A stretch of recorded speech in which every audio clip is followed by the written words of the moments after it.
Keep your hands and head inside the vehicle at all times. Buckle your seatbelts, check your mirrors, sit on back and relax. It's lights out and away we go for the Tall and Short of It podcast. Hello and welcome to another episode of the Tall and Short of It podcast. I'm your host, Justin. And I'm Aaron. Welcome back, everyone, for another fun episode. We've got a lot for you tonight. We've got a lot of good League of Legends talk, a little sprinkling of F1 in there, and then we have some Magic games that Justin was able to get in this past week. But let's get into the start of our episode. Justin, how was your week this past week? Yeah, I have to say, time has been good. It's good to see you, Sloppy Jalopy, by the way. Happy to have all the listeners here with us this evening. Obviously, people can be listening whenever, but, it is evening for us. My week's been good. Let me tell you about it here. So, All right. My rose comes from today. Same with my seed. Well, my thorn is the main thing, but my rose is the counter of it. So Okay. I was feeling a little down. I didn't have any clients this week until Friday. I had nobody's schedule. It just happened to be kind of like an off week. I'm in between treatments with people, but that doesn't usually feel good, obviously. Like, I got to be working. Now, that's not to say we don't have income or anything. Sarah works a whole lot more than I do, but the thorn of it is, like, I want to work too. I enjoy massage and whatever, but I think part of it is people prefer male therapists less, and or maybe just think of massage as a female practice thing. I don't know, but I definitely get scheduled way less. Last night we had a client schedule, and the the the the choices that he chose, and kind of like based on the intake and what his expectations were, I was thinking it was going to be a pretty tough session. I didn't know what to expect, but after he came in, we chit chatted, got to know each other. I knocked the session out of the park. It hit all the beats that he wanted me to, and got the reschedule, and that just made me happy as a clam. Got some work in, and it also made me feel good that because for so many of these like new clients that I get, often I've struggled to get the reschedule, and I'm not sure why. Sometimes it's hard to tell maybe what went wrong, or was it just an element from them or whatever. So getting the reschedule here was key. So that was my rose. My thorn was feeling down, not like a good therapist because nobody wants me to work on them.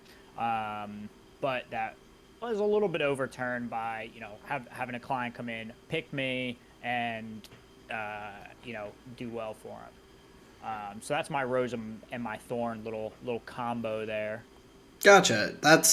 I can imagine that's like a little bit frustrating in some aspects. Like, obviously it's good that Sarah is getting like a good number of clients and everything, and being able to like develop her clientele side of it, but I can understand where you're coming from, especially like you enjoy it, so like you want to be there working. It's not like you're like, oh man, like I just need to get more hours in or anything. You're like, you want to. Right. So I think that's probably the part of it that is most likely the more difficult part of everything. Because I just like I sit around here and everything is less interesting than like having cases to work on. Yeah.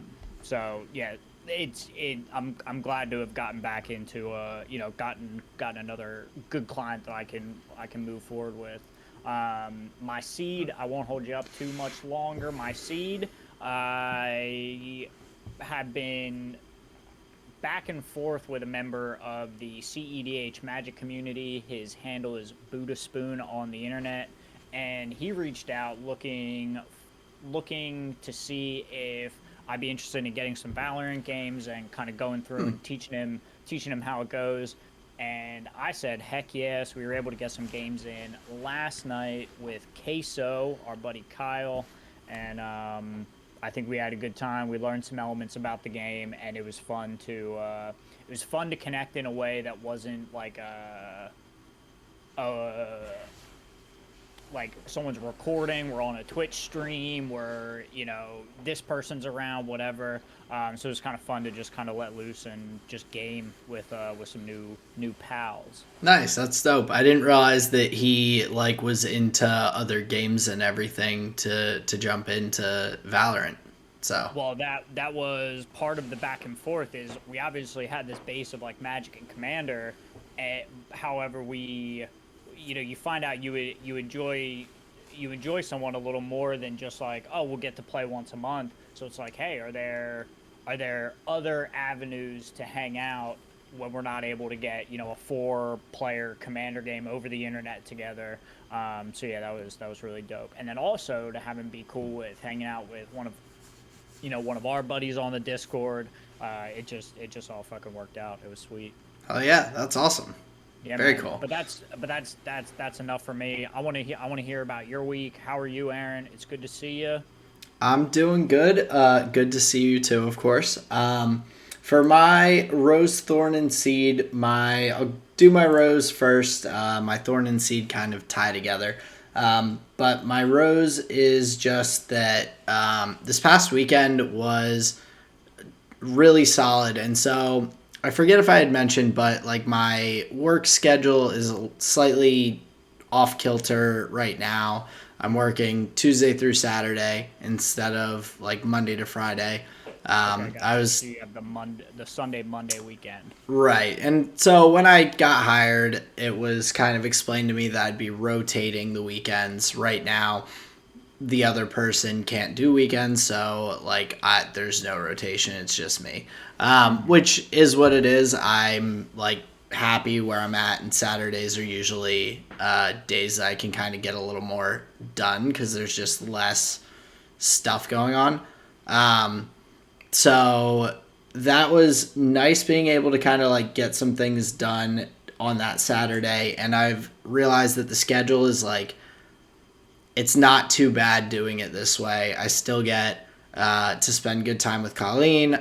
I also get the Monday to kind of do all of my adulting while everyone else is at work and all. There's not anything like pulling me away from just like getting things done, like a Sunday or Saturday. Like friends might be like, oh, let's do this or that or whatever, and I just won't do like the things I need to around the apartment and whatnot. Right.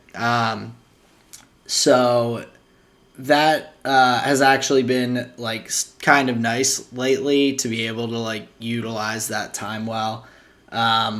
But also over the weekend, we got to spend a little bit of time with Colleen's nieces and her parents on Saturday. So we had dinner, hung out with the nieces, played some games with them and everything, which was fun. And then Sunday, we went and got dinner with my parents. So overall, the weekend was just it was busy and kind of full with like work and spending time with everyone. But it was really nice too. Everything was just went well. So Nice. yeah. Glad to hear it. The family. The family multiple holidays shifting back and forth, well, not holidays but just like spending time, can be a little daunting. So I'm glad to hear that it was busy yet a good time. That's Yeah, definitely. And we it was me and Colleen's Christmas gift to my parents on Sunday. We took them out to dinner and like got to spend some time like shopping at the Philadelphia outlets and then going out to dinner and all, which was nice to let her get some more time around them and all, and like just have us all interacting together more since we haven't seen them as frequently as we see her family, just because my family's a little further. So really, really nice weekend with that. Then for my thorn and seed, the thorn is just my body is kind of sore, and that is due to my seed, which is I got back to the gym and was there on Monday. Part of my doing adult things and being a responsible person, taking care of my health and getting back to the gym. So I don't want to like get over enthused about it and like burn myself out and be like, I'm going back to the gym 5 days a week starting tomorrow kind of thing, and dive too deep into the water. So I'm going to kind of ease myself back into that. So hopefully I won't have too much like muscle soreness that will make me feel like I need to like take more days off than I should. I can kind of like work my way slowly back into a routine of getting there, like or exercise, whether it's my basketball games or going to the gym like 2 or 3 days a week. I feel like would be good. So that is my seed. I'm looking forward to it. Like once I'm at the gym, I enjoy it. It's just like committing to that routine and everything. And I just feel like getting into routines and things like that are always just slightly difficult, kind of weird. So Slightly difficult, kind of weird. I would tend to agree. However, I would argue that it is more about like goals and expectations than it is about like getting the thing done X amount of times. Like, to some extent, yeah, but for me, like, I'm like, okay. Like, what good is a goal? Like, what good is the goal of go to the gym 3 times a week? So that has nothing to do with what you're trying to work on when you get there. Do you have a plan? That's not, so 3 times a week, cool. Are you supposed to spend 2 hours there? Are you supposed to spend 5 minutes there? Right? Like, yeah, there is, what I'm trying to get at is like that's like a really loaded goal, is like go to the gym, and it assumes so much.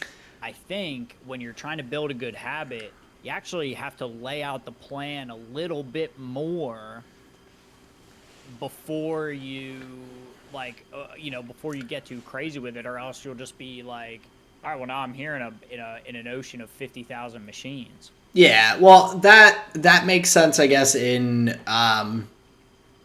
a lot of scenarios for someone who's like just trying to get to the gym for the first time or doesn't have much experience with it or anything. I think for myself, because I have had a couple of times where I've been in really solid routines up until whatever happens, whether it's been a couple years ago when I broke my collarbone and then was like, well, then the pandemic happened and gyms were closed down, and that knocked me out of a 5 day a week routine. Or like moving somewhere new and not having like, or not knowing the gym or whatever. So for myself, I already have kind of a gym routine that I can just jump back into with like certain workouts, lifting certain body like muscle groups and everything.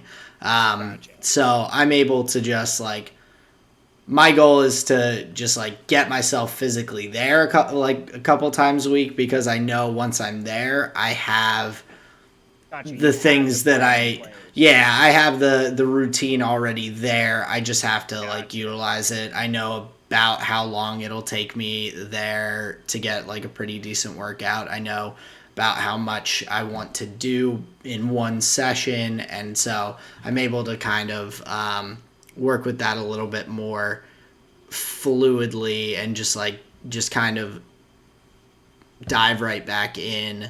My goal is mostly just not to overdo it and cause myself any pain or stress that's gonna cause me to like stop or fall off the wagon again. So sure. Well, and that actually brings us kind of beautifully into just topics of like sport and competition in general. I wanted to ask just about self-care and this and that. Do you stretch after you're done working out, after your basketball games? Are you like icing and doing like rehab and self-care stuff? A little bit. So I always stretch before I exercise. So I stretch before I lift. Like I'll go through full body stretches before I lift, Nice. even if I'm only lifting like upper body or something like that. Like I'll still touch my toes and stretch my groin and like stretch my hammies and calves and all. So I have that routine. I'm less consistent about doing it afterwards. The icing I do after basketball because that's typically the one that causes the most kind of pounding on my joints and all. Gotcha.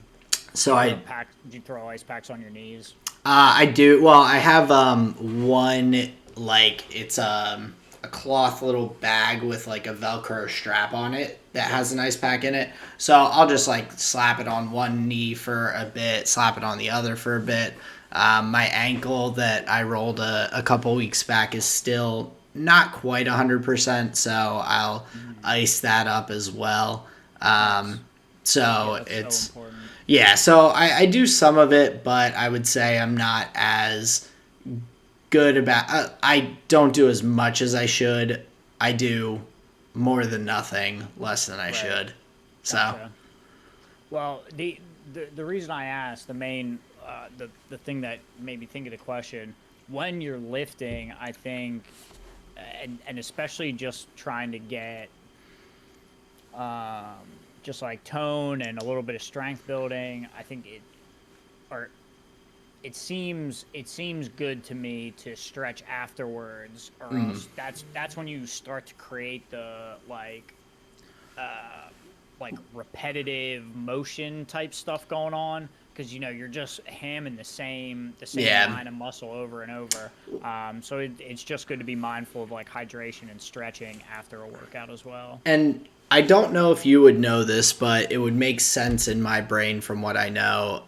So would stretching after lifting actually create more muscle potentially because you're creating these micro tears in your muscles, which is like how they grow. They elongate the fibers and everything. So if you create these micro tears and everything in the fibers while lifting and then stretch them out afterwards, you are putting maybe more space or stretching those tears slightly further. So when the muscle grows back to reconnect those sections, it would take more muscle fiber to connect them technically, if that's how it works. I have no idea if that is like uh scientific at all, or I'm going through the kind of logical steps of it in my brain, and it doesn't sound unreasonable.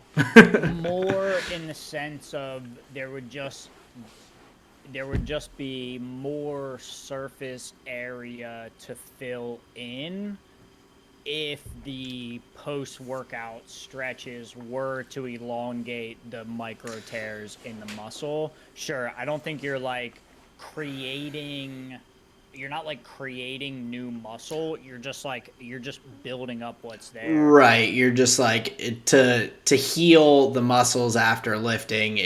Would Yeah. take more protein and muscle fiber to do so.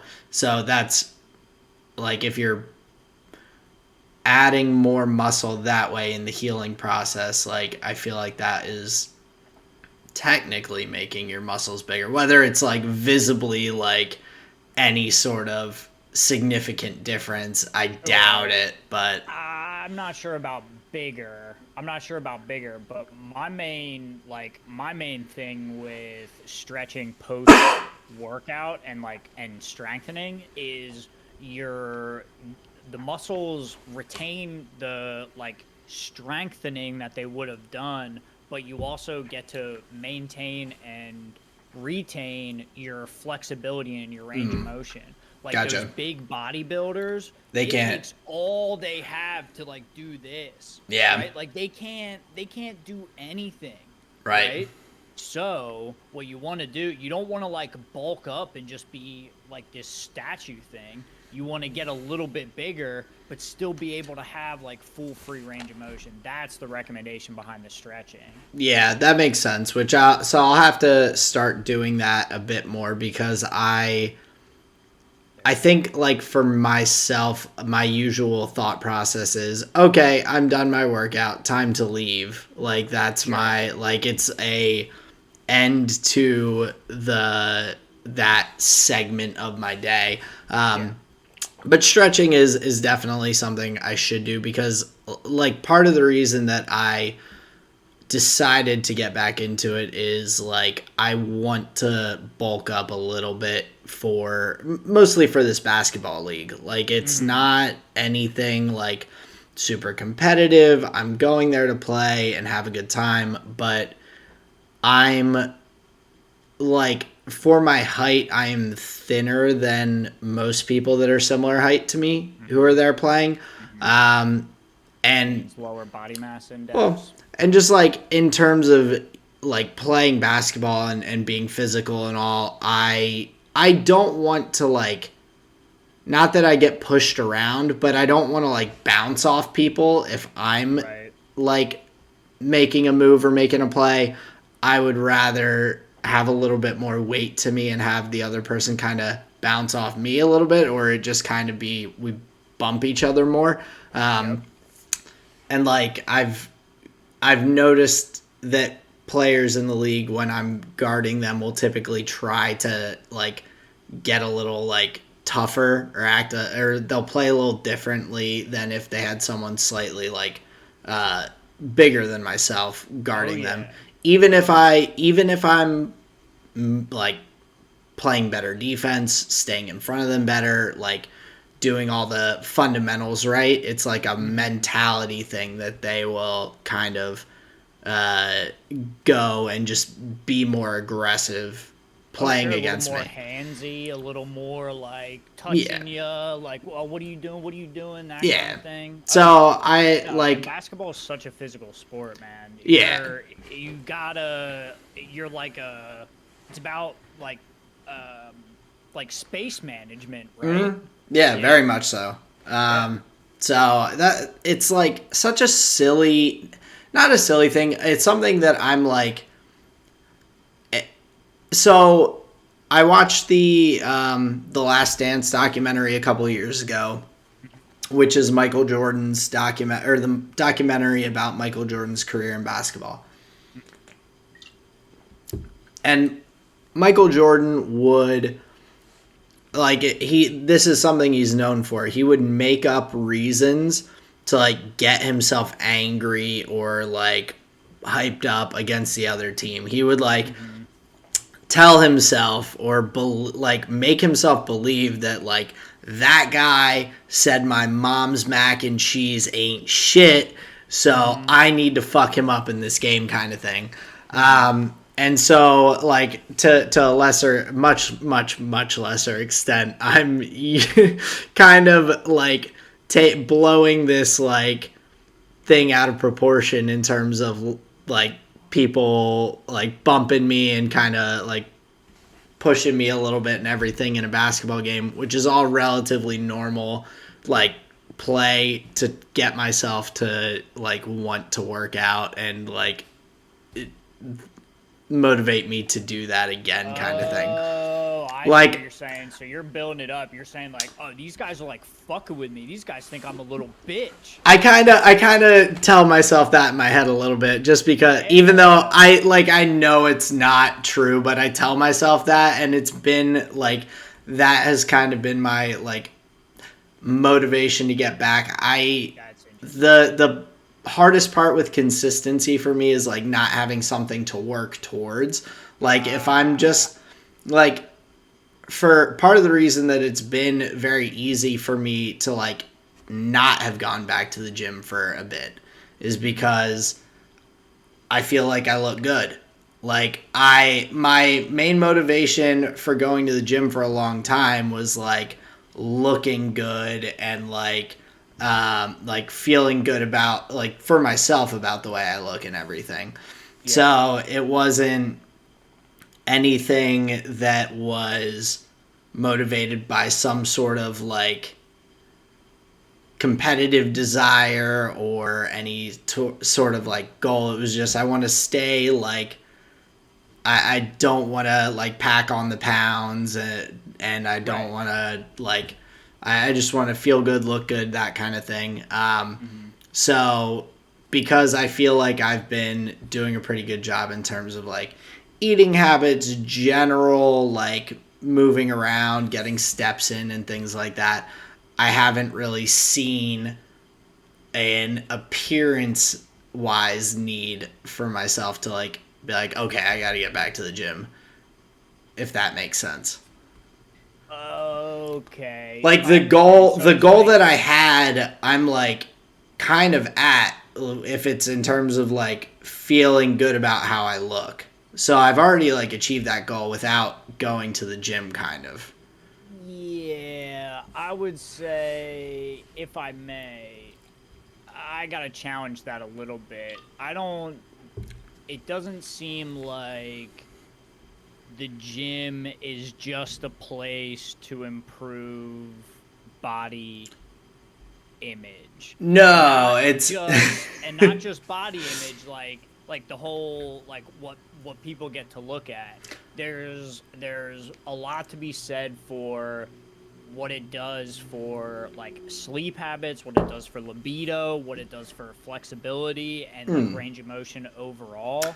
Oh yeah, there's a ton of reasons to go, but the easy one for me to latch on. Just like I want to be hot. Well, that's the one that's easy for me to latch on. Like it's all about like I think it's all about like of the idea. Yeah, and what motivates like each individual. Like overall in my mind, yes, I want to stay like physically fit. I want to have good mobility. I want to have like range of motion. I don't want to be like hunched back little old man one day that's like not able to lift up his groceries.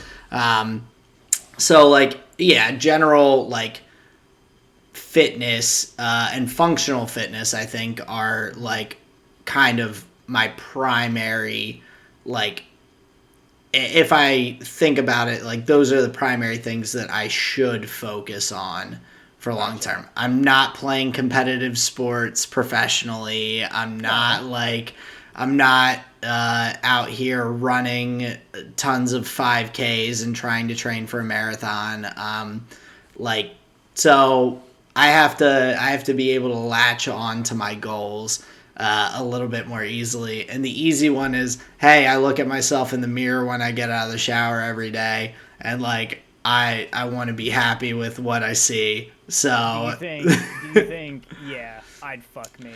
I don't. Do you think that? No, I don't. But like, if I feel like I look good, it gives me that extra. Like, it's one of those small things that like positively just like impacts other things. Like, if I feel like I look good, then that gives me like just makes me feel slightly better. Gives me a little more confidence. It's like I used to at some of my jobs that I had previously, like I wore a full suit to the one hotel I worked at every single day. And man,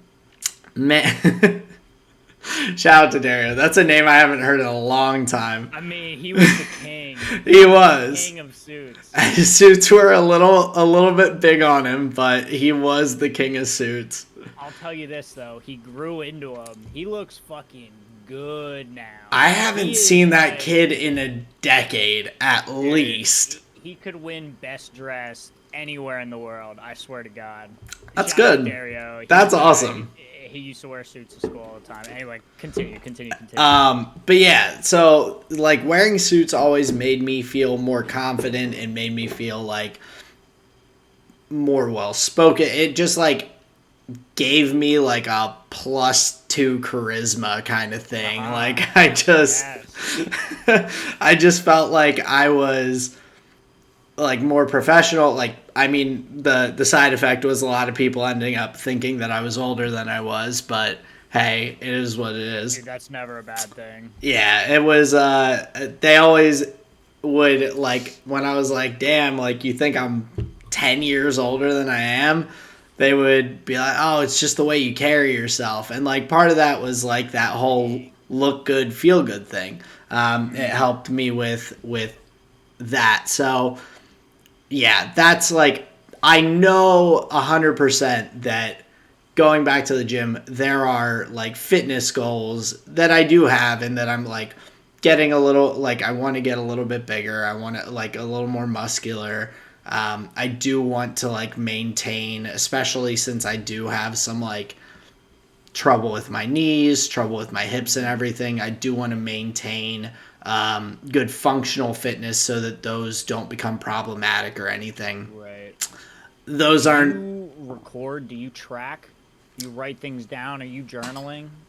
So I didn't this past time when I went, but I have had OneNote on my phone for a couple of years. I know you mentioned you use it for your notes for the for the podcast and all.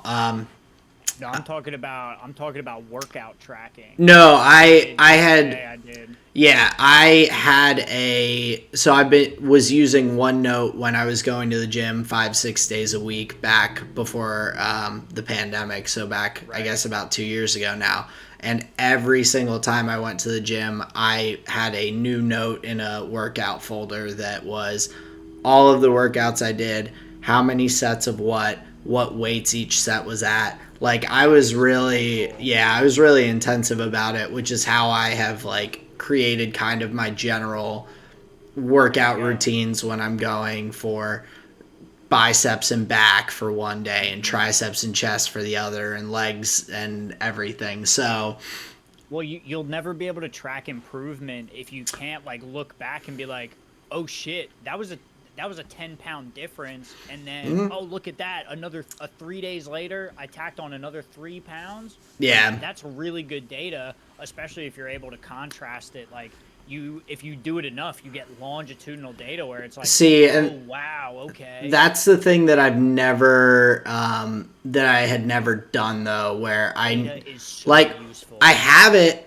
all in my OneNote, but I have never put it into like an Excel sheet of like I did this workout. And part of that also is like one thing that I've learned in my fitness journey through life since college and as I was learning more and kind of trying to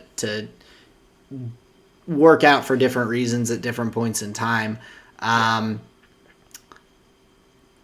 have, from what I understand, like you don't always want to do the same exact like exercises and the same exact like workouts for even the same muscle groups and everything. So even getting that longitudinal data can be difficult because there would be like for biceps and back, I would maybe have a list of like 12 or 15 different exercises that I could do that hit similar things, but I would kind of go through a number of different ones of them. So maybe I did a barbell curl for like one of my bicep workouts on 1 week, but maybe I didn't do that same exercise for a week, 2 weeks or so because I was like supplementing that with hammer curls and with like different other like exercises for the same muscle group. So like, but I did track those consistently. And of course, like you can always track like PRs and things like that. I've never been someone who's like motivated by that. It's how like min-maxing do you want to get with it? Yeah, especially for myself, because like the most common PRs are like squatting, deadlifting, and bench pressing. And for like squatting and deadlifting, I've never been like, I will lift legs, but I've never been super intense about trying to like add more weight and all because I've been a runner. I've played sports, like my cardio and like leg muscle I've always felt is in a pretty good spot, so I don't like try to bulk up legs and like go heavier and heavier. Oh yeah, you just create so many of these weird imbalances if you're not going to do it all over. Yeah, and then in terms of bench pressing, the other most common one, like I was born without my right pectoral muscle. So I like can't do standard benching the same way that like a normal person would. Like barbell bench pressing does not work for me because I'm lopsided on my right side. So I'm having to do dumbbell bench pressing where I'm lifting the same weights on both sides, but I'm doing more reps with my left than with my right because my left I can actually work out the muscle properly, whereas the right side I don't even have the muscle to work out. Right, you're just It like just is yanking. transferring. Well, it's transferring all of the exercise that would have been my pectoral to my triceps and to Yep, like yep. local muscles around that area. So it gets to a point where I could potentially be overworking those muscles You got it. instead of trying to just there's no evening out possible. Right. Yeah, I gotcha. So it's a weird one, but fitness is I always know that it's like important that I want to do it for my health in the long term and everything. It's just finding that instant gratification type of or more short term gratification that will get me to go back to the gym consistently. Sure. So Sure. That makes sense to me. Yeah, until well, I guess technically you would have to do it for like 30 days. You would have to hit it 30 times to like really make it a part of the like that's yeah, just, I've always you know, heard some number 30 days between for like it to 20 happen. and 30 for that. So, yeah. So hopefully I can keep this going. I'm now that I've talked about it on the podcast, I'm kind of also hoping that will keep me accountable a little bit to the Yeah, fact that 100%. I want to get back to that and everything and have some goals and all. So, Well, I'll tell you this. You're saying that, oh, I think I look good and blah, blah, blah. I wouldn't go gay for you, Aaron. You're not hot enough. shit. But no, I want to continue along the line of self care. I want to bring it kind of more in the direction of one of our main topics, kind of move towards League of Legends a little bit, and then we can shift and move around. But I wanted to talk about Gosu, Okay. the ranked Vayne player from North America. What So is he at right now? I don't know what his rank is right now, but he did his first stream back. I think it was last week or the week before, and he has been hitting it hard. He's been playing the new Zeri. He's been playing Vayne a good bit, but he went away for a hand injury, and it makes me sad to think about people like that in the community where like something like that can only happen if you're like I I don't want to say uneducated because Gosu he seems like a very intelligent person, but uneducated in that certain vein where like, man, if somebody would have just told him like, yo, ice your wrists, like, yo, like, take some anti-inflammatories, or like, hey, like, stretch those forearms out or whatever. Like, there is a world where I wonder, are these League of Legends players like getting the care that they need? And it makes me want to just like call Team Liquid and be like, dude, let me rub Bjergsen's wrists. We need to keep him in the game, right? Like, Yeah, and I think like that is something that is getting better. Where I don't think in the League of Legends space we're 100% there, but I think that there are, especially in some of the larger teams, like much more structure and kind of support in those ways. Cloud9 for a few years now has always been they the team gets up in the morning at like a consistent time as if it's like a work day. They go to the gym and work out together as a team.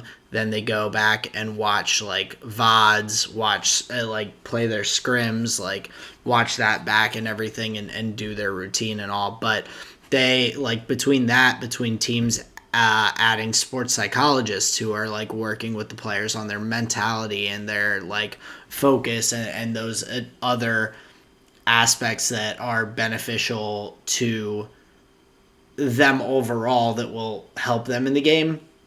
I think that some larger, especially the larger teams, Cloud9, Team Liquid, TSM, I think are moving in the right direction in terms of like taking care of people. You started seeing some different players throughout the leagues wearing like the KT tape on their hands and wrists but I think that's when it's too late. Right. That's when it's like gotten to the point that but at the very least in that sense, like Licorice at one point on Cloud9 was sitting out for a number of games. He wasn't playing scrims because he was having wrist issues and everything. Like, between all of that, I feel as though like things are progressing in the right direction. But yeah, like too many instances of it like now it's at a point that's bad, and now it's at a point that's noticeable because all of a sudden people are realizing, he has to sit out scrims, he has to sit out this, he has to like he's wearing KT tape on his like forearm and wrist and everything every game. He has to, like, you're 100% right. I think that is something that's super, super important for players. And I think, like, I would love to know, I guess, a little bit more about what teams are doing in that kind of area. Because having a personal, like, massage therapist or something that, like, works for the team, I think that is almost as important as, like, having someone who's cooking them like consistent meals, because you know that if they're not if you know that these players are typically not going to be cooking themselves these like really healthy nutritious meals and all, and like like allowing like a personal chef to work for these teams that's like helping these guys to like with their nutrition, and like body feels good, mind feels good, like you're getting all your vitamins, you're getting all your doses of vegetables and fruits in a day and all. I think that would be another good aspect if teams don't have something like that added in, to add like a physical therapist or a massage therapist or someone who's helping them with their like different, whether it's posture and like their skeletal concerns. Yeah, exactly. Yeah, for sure. Well, it makes me think of let me tickle your back with these two things. So Uzi, when he originally left Royal, you know why he left? Yeah, it was wrist injuries. Yep. There is no fucking way one of the best players to ever touch the Rift should have to end his career because of a wrist injury. What does that mean? That doesn't mean like somebody like smacked it with a machete and like it got half lopped off. No, that just means that post game they were not taking care of themselves. Oh yeah. That's not necessarily Uzi's fault. This is what I'm getting back to with like I don't want to call Gosu uneducated, but the community as a whole must be uneducated if one of the top orgs in one of the top regions lets their top talent go fall by the wayside because his wrists don't work anymore because he was playing 100 hours of solo queue a day. Yeah. Like, there's something fundamentally wrong with that. Who is he signed to right now? I'm pretty sure he's playing for... I think he's playing for... Hold on, let me see the team names. I think he's playing for Edward or OMG. Oh, no, Gosu, not Uzi.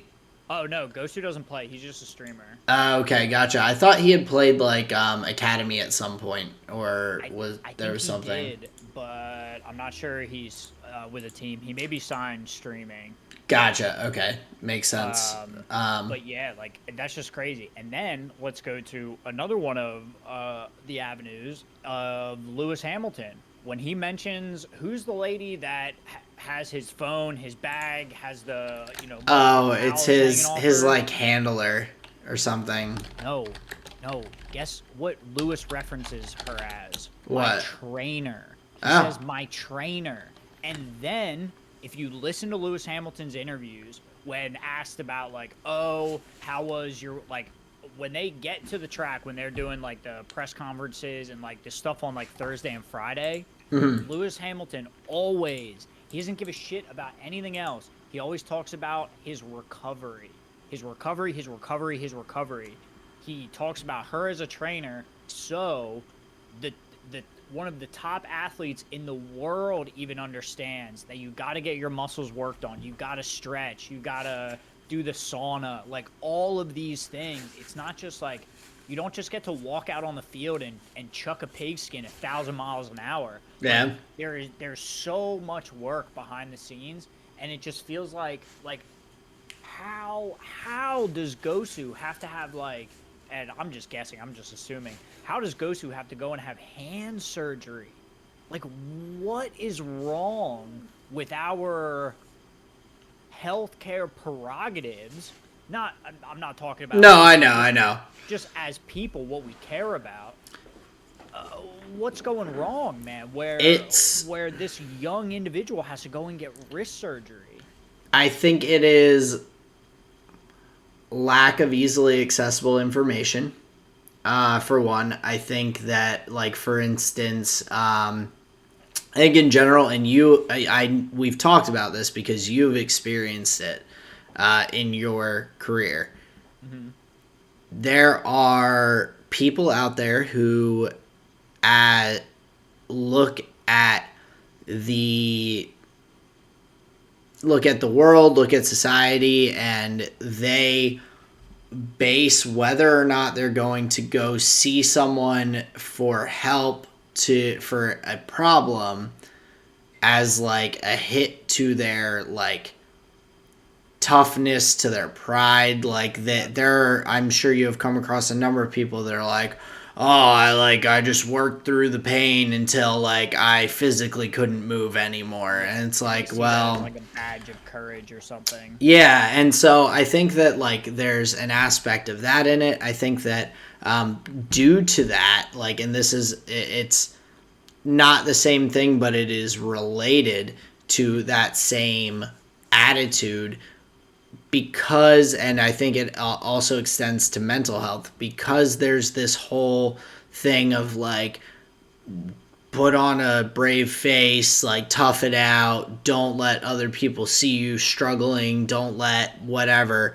that it has subsequently caused there to be less research, less time, less people who are studying these things of ailments and physical difficulties and things like that. Like a massage therapist was not something that you could make into a career probably 30 years ago. Like I would not be surprised if back in the early 90s being a massage therapist was a tough thing to like make a living from. Let alone starting your own business and doing it and everything. Yep.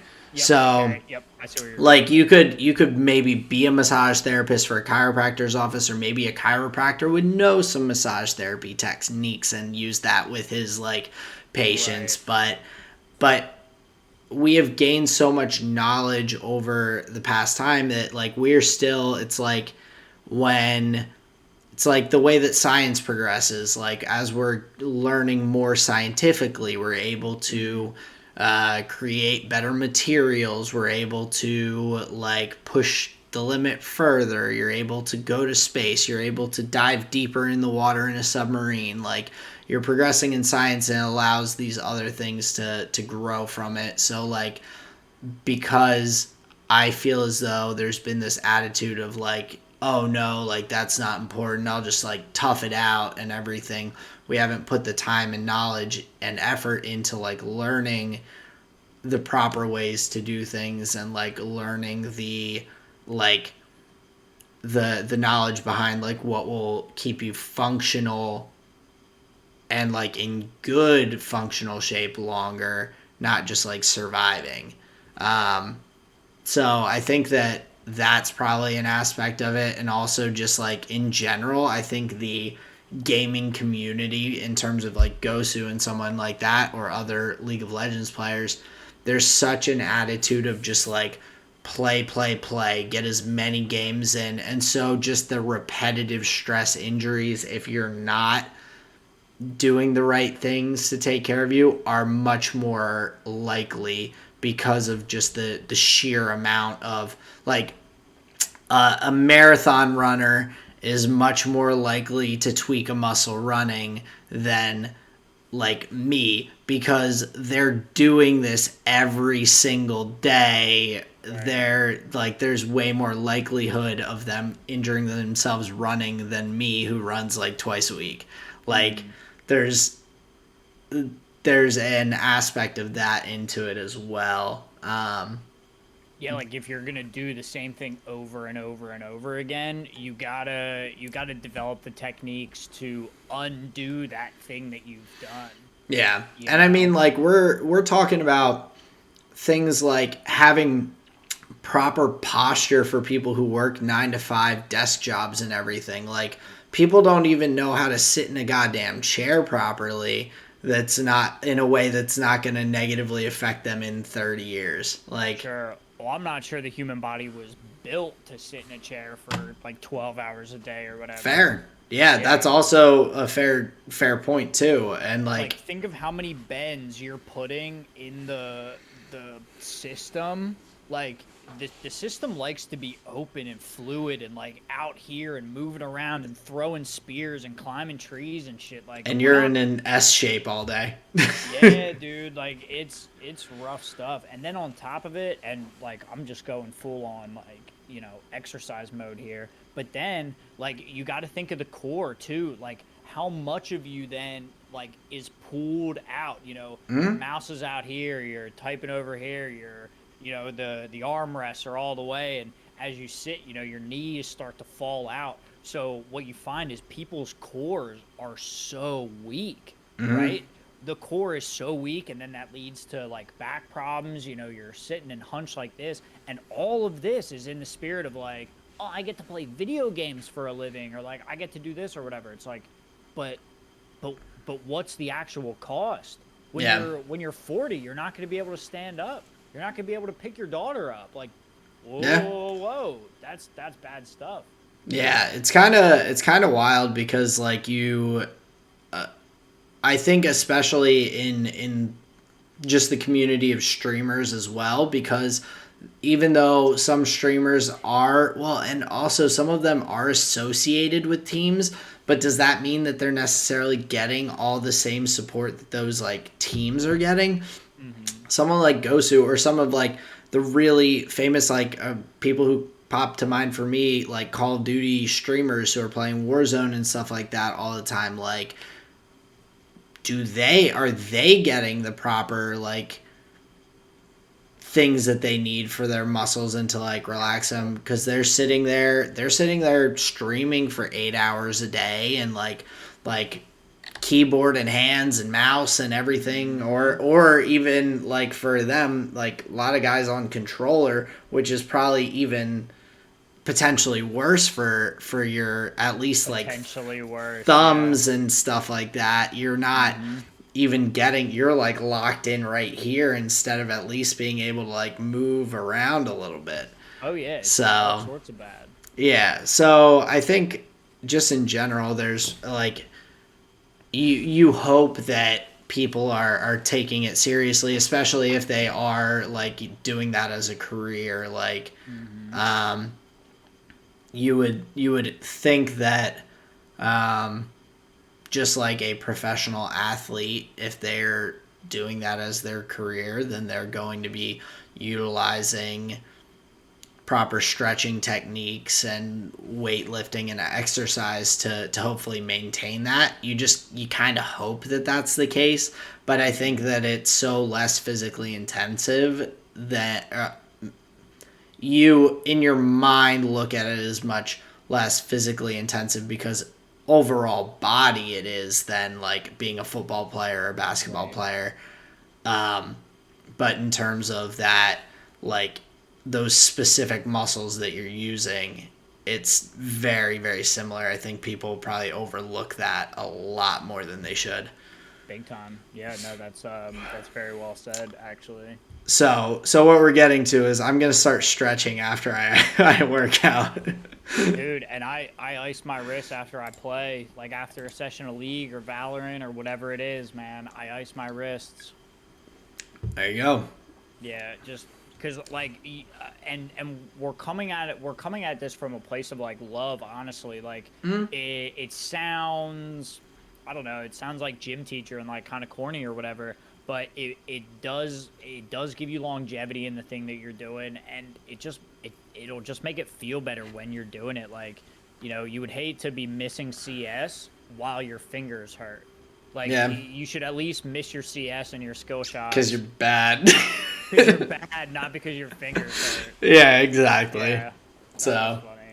But speaking of missing CS and playing badly, I wanted to talk about LWX in his LPL games. sure. Honestly, there were so many times where the AD carry was just getting like called out in rotations. Like his team was like diving top lane turret, and LWX just dies in river. It's like, Yeah, it what's going on there, dude? that's one of those things that it's just like you kind of wonder where things are with cohesion and everything on the team because that's like my immediate thought is why is he there? Like, is he just doing his own thing and ignoring it? Do they not have their jungler talking and going, "Hey, this person's missing, that person's missing." Like play back, like stay within ward coverage, like watch out for these brushes. Like, where is that talking to and everything? And I think like for FPX, like Clid obviously has been around for a bit, as well as LWX, but Gory, Hong, Zhao Lao Hu, I think Beishan has been there, or is it Bishan? I'm not sure. Has been around for a little bit now, but a lot of their team is younger, so I wonder kind of how they are in terms of like communication and things like that are letting someone who is has been as good as LWX in terms of positioning, Mm-hmm. team fighting, and things like that to just be getting like caught out consistently. Well, if you look, you'll see they have two Koreans and a bunch of Chinese nationals. So you could expect maybe some language barriers. And so early in the season, maybe some of that hasn't all been hammered out. Maybe the translations aren't that good. So that's actually a pretty good point to bring up. But yeah, Gory was the sub out for world champion Doinb, which we wanted to kind of showcase from the LPL, the match between LNG and FPX, where Doinb on LNG got to go up against his former team. Aaron, I know you were pretty excited about that matchup. Yeah, I was really impressed because obviously it's one of the first times, if not the first time, that he's played against FPX since he's gone over to LNG this season. But just I was very happy to see him like looking comfortable again and everything. He didn't look super comfortable in the World Championships this past year. They were one of the favorites coming in, didn't end up making it anywhere close to as far as they were expected to. Knocked out in groups. Yeah, and so I think that he looked like he has this like new or renewed vigor a little bit and playing on some comfort champions as well. the fact that against an FPX team that really I don't think overall looks too bad. They got a win in game 2 versus LNG. They were able to get an early lead and kind of run away with that game. But that shows that they have like the skill to like close out a lead once they have it and everything. But B getting 2 wins on the Rise in that series. Rise is being picked some in the LPL, but it's not really.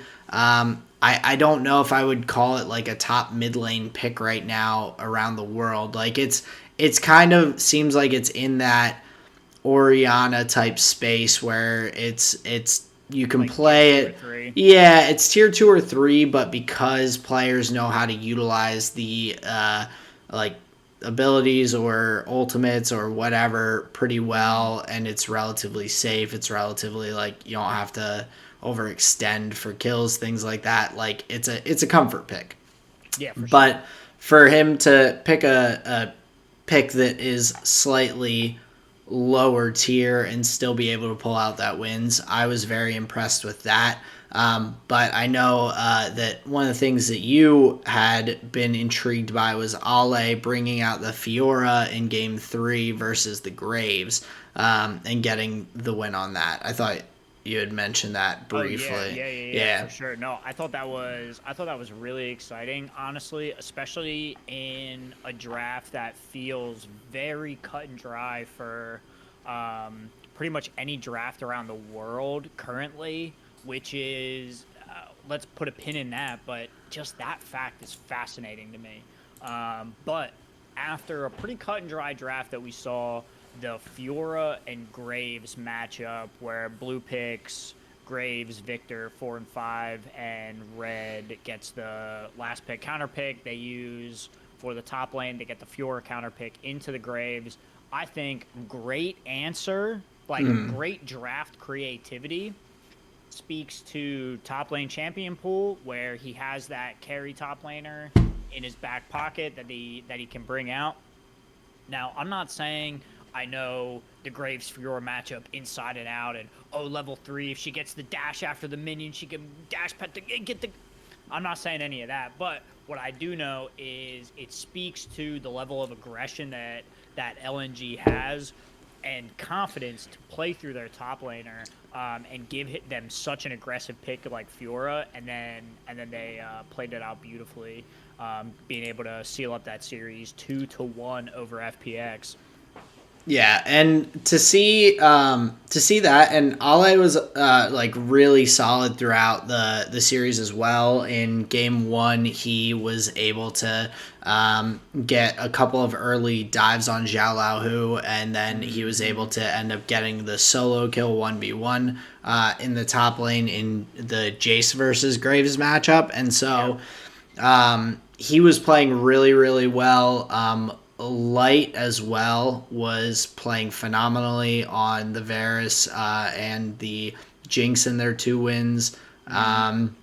He looked really, really solid.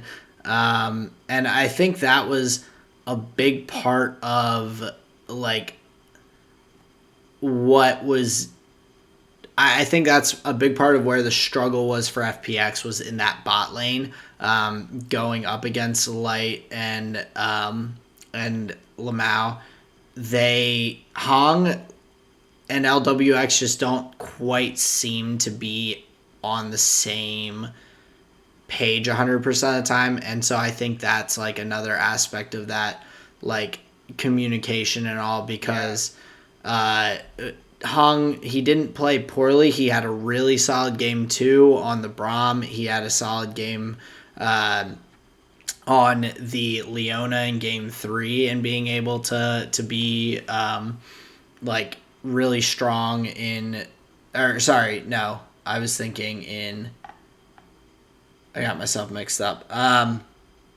But he played the Leona in game 1 and was not like playing terribly. It was just that they weren't able to match up in that 2v2 bot lane with Light and Lamau looking really strong. So, Yeah, playing against the Jin Alistair matchup that we had there, or no, Varus Alistair. Yeah. So I think that um, the communication was a big part, but LNG just looking really, really strong in general is very impressive. Fun to watch right now. They're 5-0. There's only one other undefeated team, or sorry, two undefeated teams. Billy Gaming is 3-0 currently, and Edward Gaming They is have 4-0. less matches played. They do, so they could potentially lose out, but LNG is alone at the top at 5-0, with EDG close behind at 4-0. So What's fascinating about the LPL right now in these early weeks is where there were a lot of X zeros at the top of the table, but now we've got some broken parity that's gone down, and some teams have dropped and blah blah blah. So we've seen some things shake out a little bit better. But yeah, LNG clearly standing at the top of that 5-0, convincing win over FPX. I know the game 2 went to FPX. I think they drafted really strong. The Diana Galio Camille combo seemed really fucking heavy. yeah, So the Wombo combo is just and the Diana jungle I feel like is when it gets the right team comp. It's not like a champion that's just going to overpower the other team and run a whole game. But when you get a good comp that has a good combo with that, where you can dive heavily, I think that pick is super strong. I mean, we've seen it a lot with paired with Yasuo's and things like that in a number of regions. So yeah, I thought that was a very exciting series. Obviously, there's a million other games going on over in LPL, but that was one I think that was just interesting at the top of the table that happened recently. Couple other notable results. We had another 2-1 victory in the previous series. Now, man, I don't recognize these teams by their symbol. I thought I did recognize them by their symbol, but I do not. which Have one? these funny names. Victory 5 and Weebu? Or Yes, Victory 5 and Weebu. That's the one I was saying. Both 4-1 and 3-1 respectively. So I think another good set of teams to watch. But yeah, that's been some interesting stuff going on in the LPL. Eric, what's another series game that you wanted to take a gander at? And we can stick on the LPL. We can move on if you like.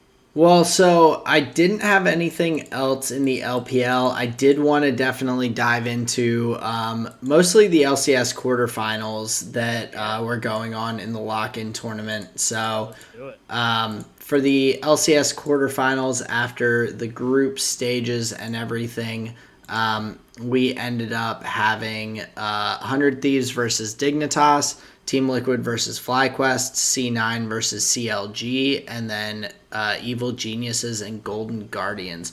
So just to talk about each one a little bit on its own, starting off with 100 Thieves versus Dignitas, did you catch that series or catch any of the highlights afterwards?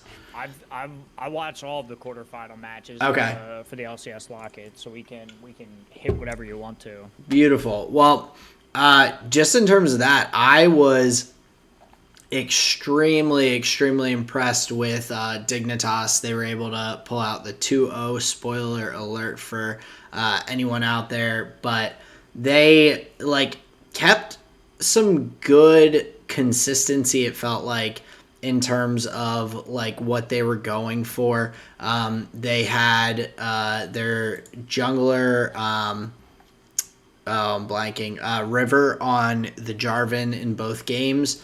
They felt, I felt like they looked really strong in both of those matchups and were able to really team fight very well against one of the only full returning rosters that's in the LCS. So that was kind of a nice little surprise from Dignitas in that series.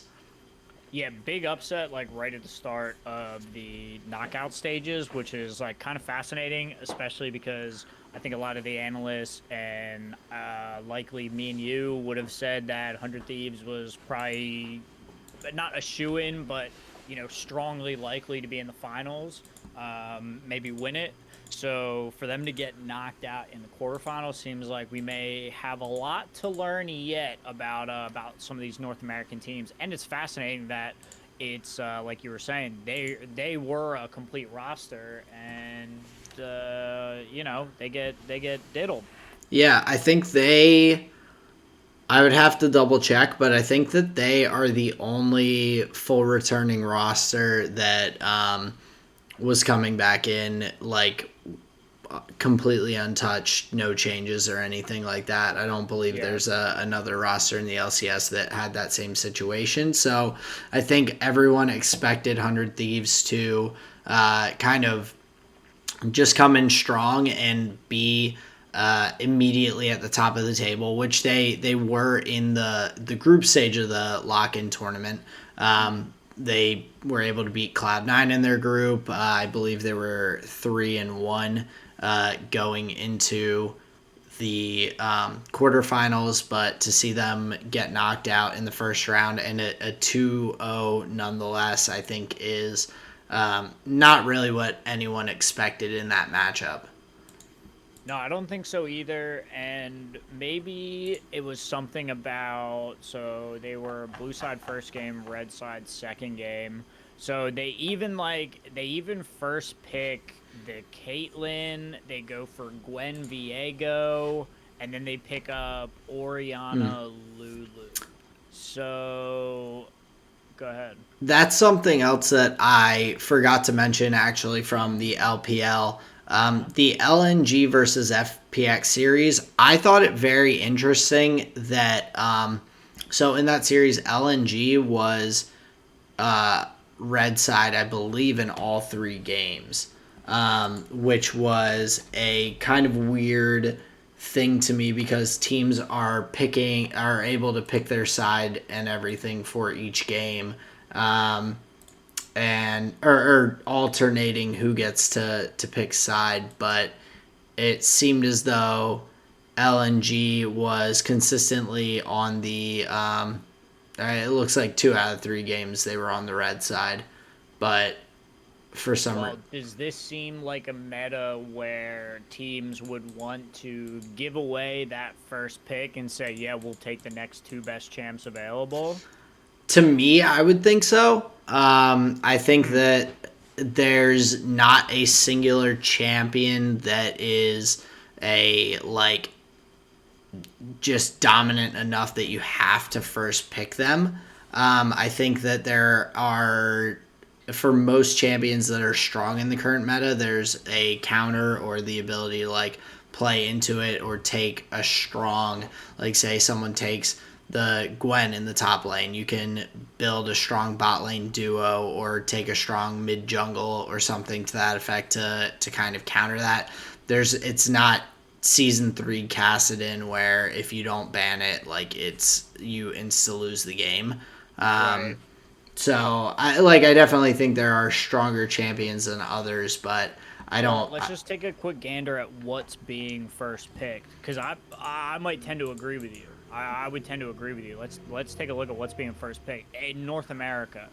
So we've got let's just go to the quarters here, because that's what we'll be talking about. We had Caitlyn, Jarvan, Corky, Diana, Twisted Fate, Jinx, Xinjiao.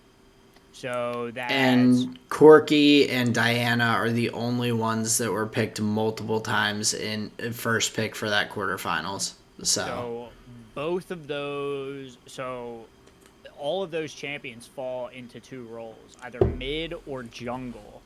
And it was CLG in their first matchup again, or their second game against Cloud9, where they first picked the Jinx that got ran into Threshly Sin. But right now in North America, it seems like most teams believe the best first picks are mid lanes or jungles.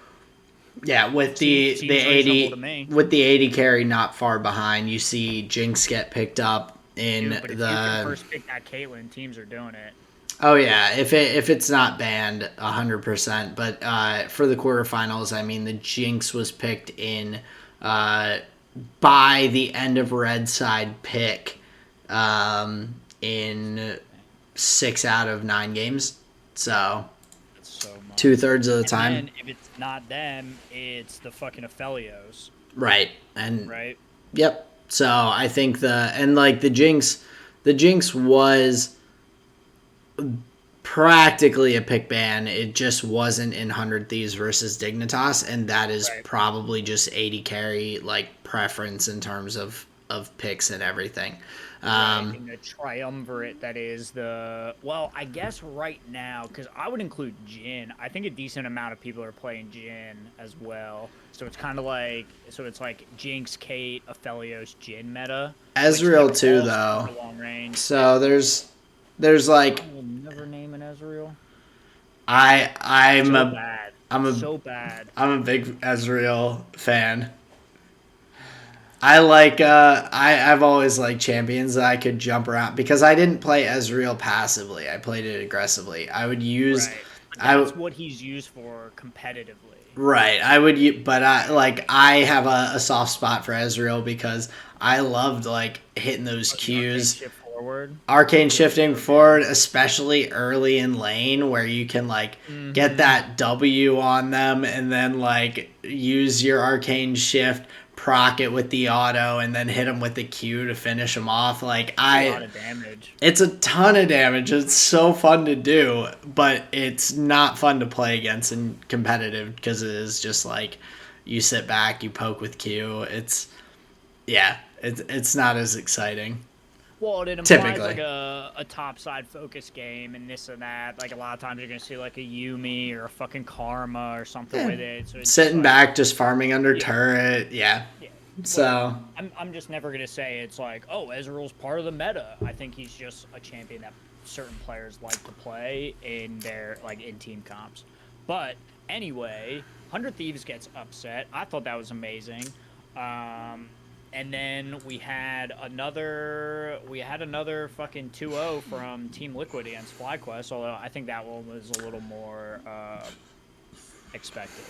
I would definitely say so. I don't think that, unfortunately, anyone expected FlyQuest to be able to compete. I would just say in each of the positions that they have, each person on the other team is just a little bit better than them.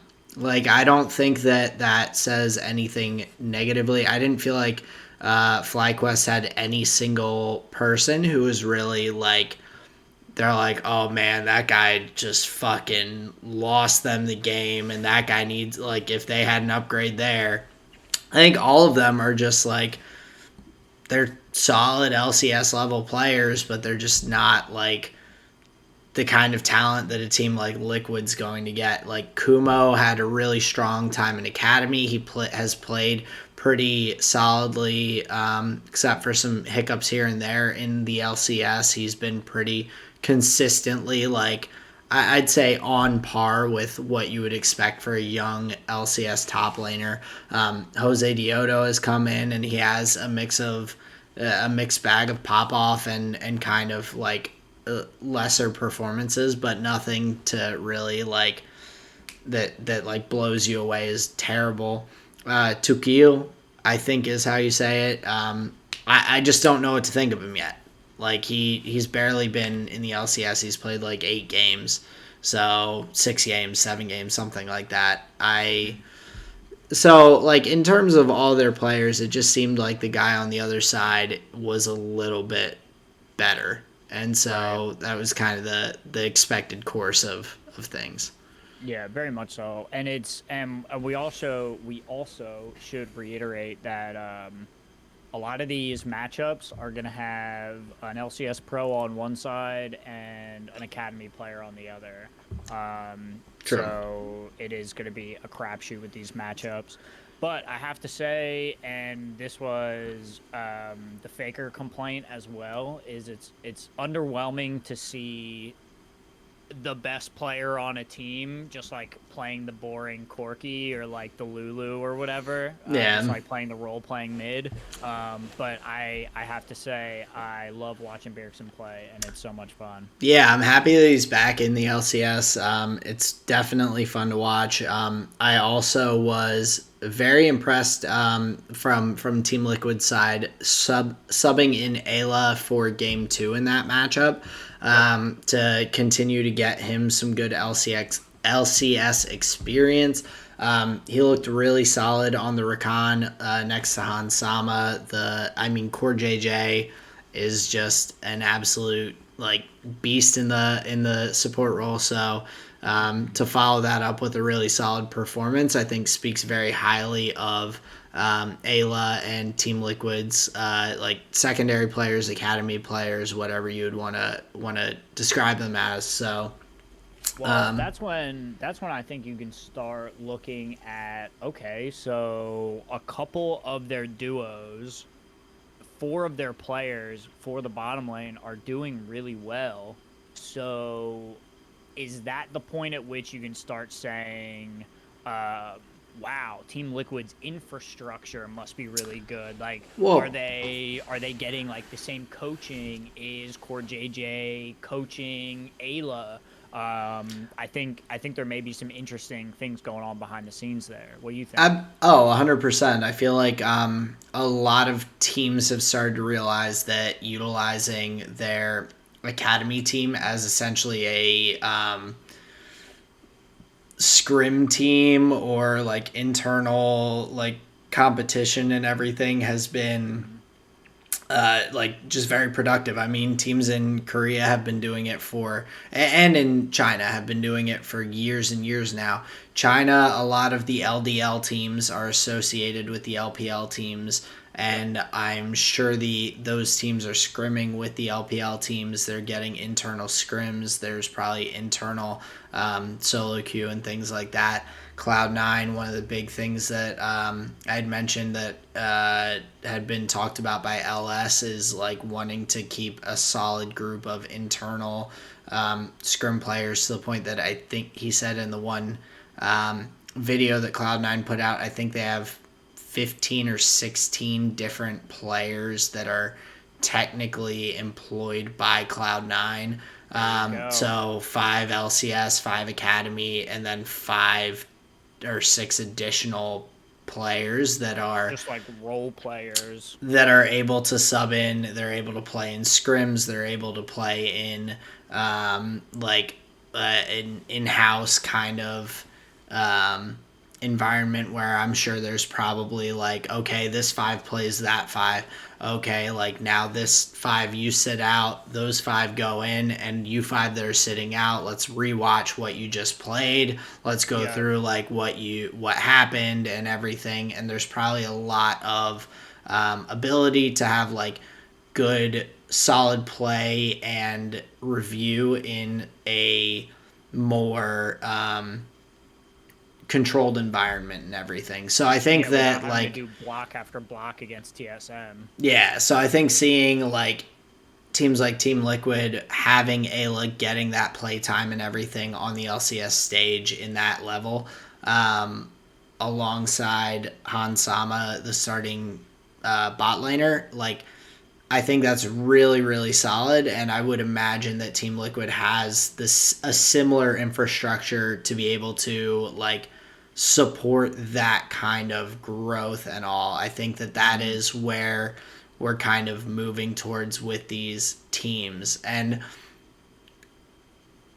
like I won't get into it, but it just the financial aspect of these teams like always intrigues me. Like I just want to know what their like P&L statement looks like because I want to know like where they're making their money to be able to pay like for one pay like Team Liquid paying someone like Bjergsen like Hmm. probably $1 million salary per year or something crazy.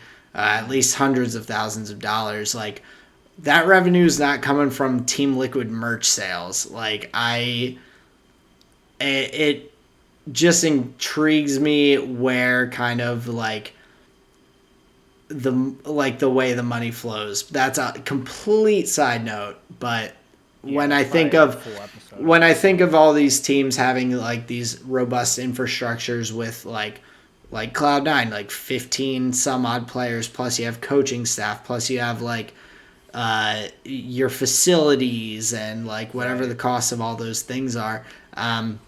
I think What the we're Tostitos fucking stream room costs to yeah, upkeep. exactly. Like, how much was that Red Bull cooler that you see in the back of that guy's stream? Like, Yeah, I know. The amount of Monster sponsored refrigerators must be a lot to upkeep. yeah. So that's a side note, but I think that just in terms of infrastructures and things like that, a lot of the teams are getting there. So I hope that we continue to see more ALAs in the LCS where we're seeing some of these players like have opportunities to showcase themselves and to be successful on like the LCS stage. Yeah, big time. Because we are long out of the days when just like a couple college kids are putting a team together. You want to see these big orgs putting their big budgets like into the players and really fostering that talent. Because that's how I would imagine these teams can keep that money rolling in by getting enfranchised fans like me to buy a fucking Team Liquid mouse and have a It's got to be have part of it. Ayla on my back, dude. Well, Yeah. but I'm saying if you're not going to cultivate that talent, like Ayla's just going to go move to TSM and just go get verbally abused by fucking whatever his name is, and Reggie. yeah, like you gotta. I will use a wise man's words. He said, "You have to give a reason to make these players want to come play with you. You have to give them a reason to want to come play for your organization." Yeah. And so having rumors of, "Oh, cool, I'll get verbally berated." No, I think I'm gonna stay over here at Team Liquid where they have a coaching staff for just my position or Yeah. whatever the fuck the draw is. So not only I sorry I cut you off. Not only do you create like better players, you create happier players. And what do we know about milk? Happy cows make happy milk. Happy players make happy plays. Well, I think that's like what the like, and so I will continue to reference Cloud9 because they're the team that I know the most about, that I've like watched the most content of and everything, and that was the whole concept that LS was trying to bring to the team. From what I understand, is like if you can create a good environment on a top team, like players will hold out and will avoid, like there are definitely players, especially from LPL, LCK, that won't come to North America unless they're coming to a top team. However, they will potentially come to a top team not as a starter because they know that the environment and everything will give them the ability to like prove themselves and show like how good they are to either potentially earn the LCS spot or potentially go to another top team after showing a year of them stomping in academy or something like that. So like everyone and their mother wants to be in in T1's farm system, playing and Goddamn learning right and they do. growing and everything in that environment until they get an offer from Dragon X to come play for them in mid lane after they've been sitting behind Faker for multiple years, like Right. learning and growing and improving. So yeah, I think that these environments, like, we're finally catching on in the West, and it's a it's a great thing, but I wish it would have happened sooner, but I'm glad that we're like working in that direction now. Yeah, I agree. Like how many finals did teams, release a video or what should I say? How many knockout stages did teams release a video like, oh, like our team morale just wasn't up, like, oh, we just like weren't like good friends enough, and this and that. It's like, dude, come on. Like we are way too far into this for you to be ignoring um, all of the outside things that the top regions are doing with their teams and organizations. And it's like at a certain point, like the NA solo queue isn't as good narrative, like it just begins to fall apart, because as we've just talked about, we just laid out 15, 20 factors that could lead to, team slumping or this and that. So I think it just goes to, I think overall, man, you're just like shouting out Team Liquid for longevity in NALCS, and it seems like they're cultivating pretty good talent for the NALCS.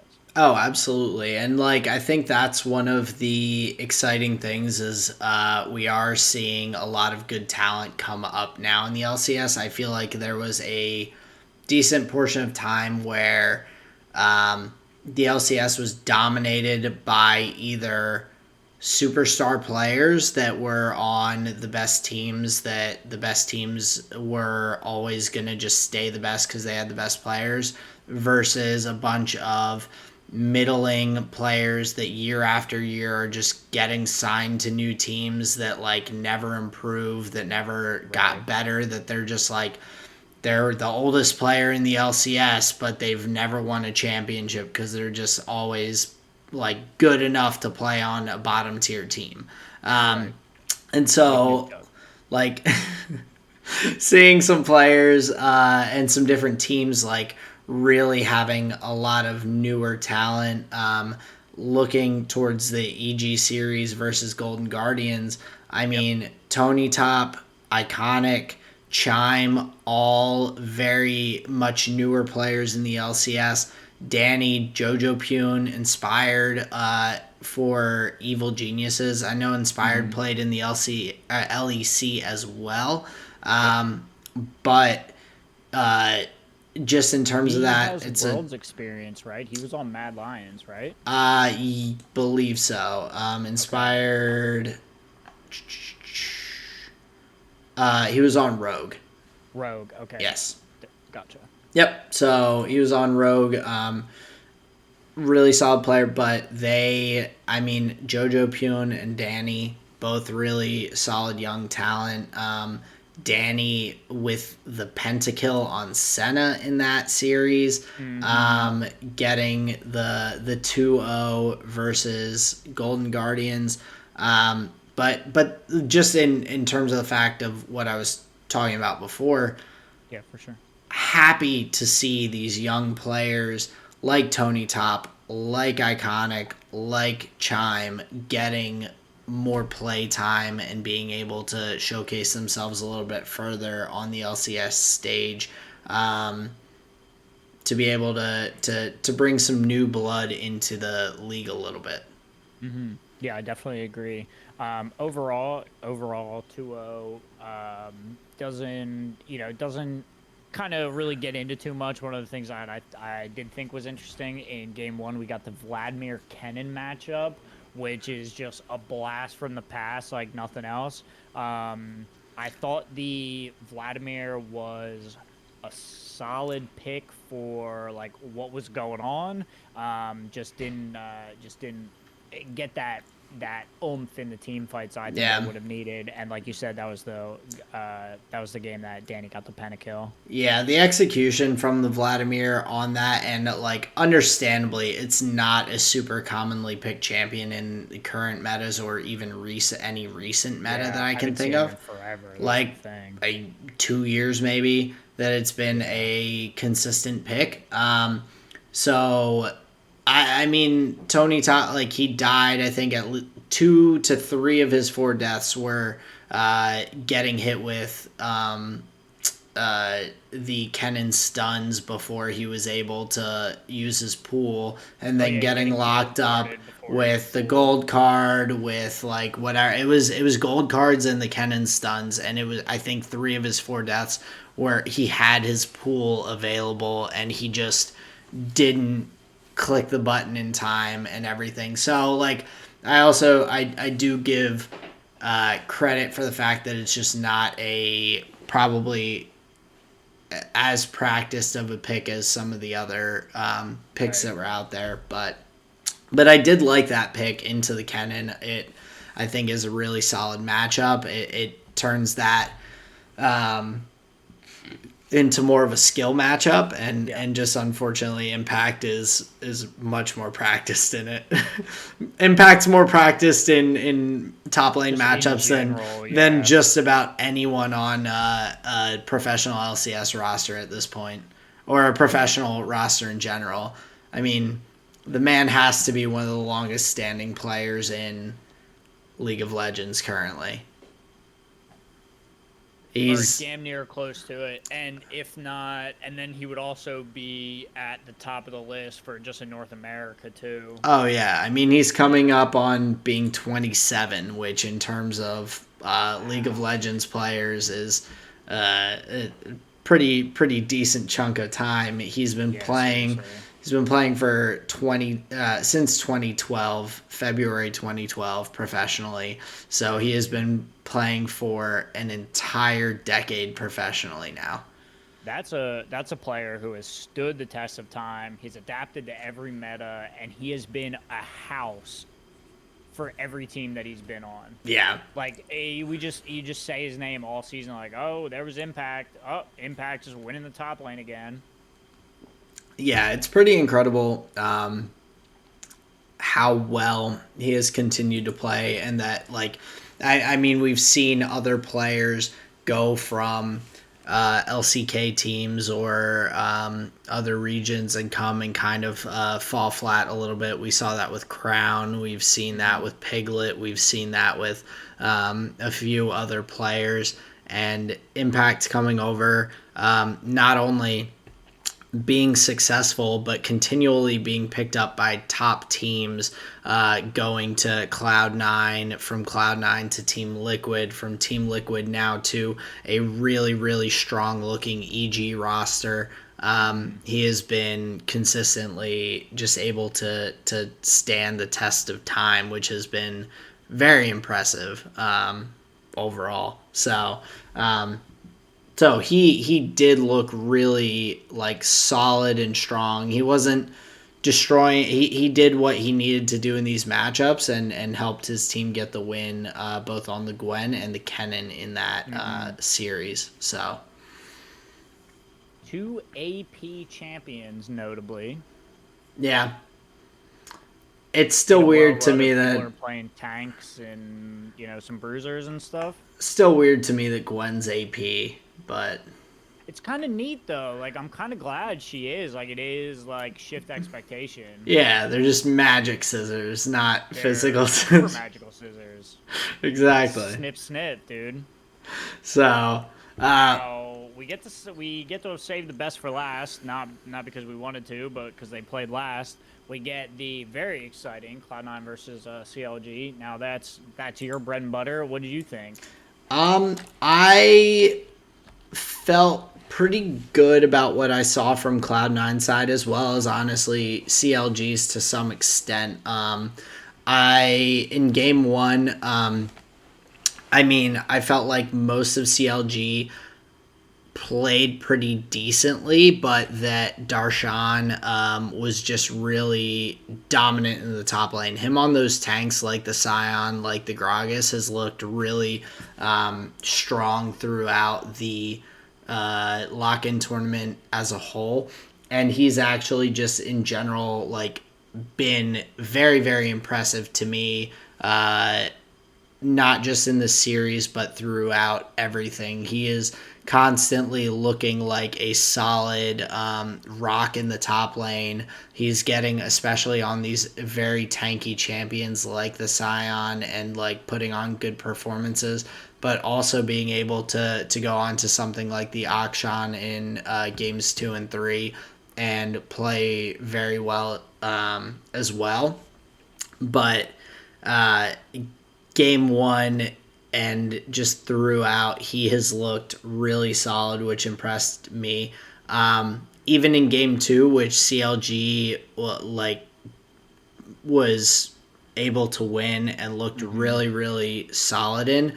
Darshan looked good, but I was also happy to see Sven pull out the Varus because that has not been really picked up very much on the LCS stage, and I think that is one of those picks that should be picked up more. It's only been played in, or it's been played, I believe, in one game and banned in one game so far.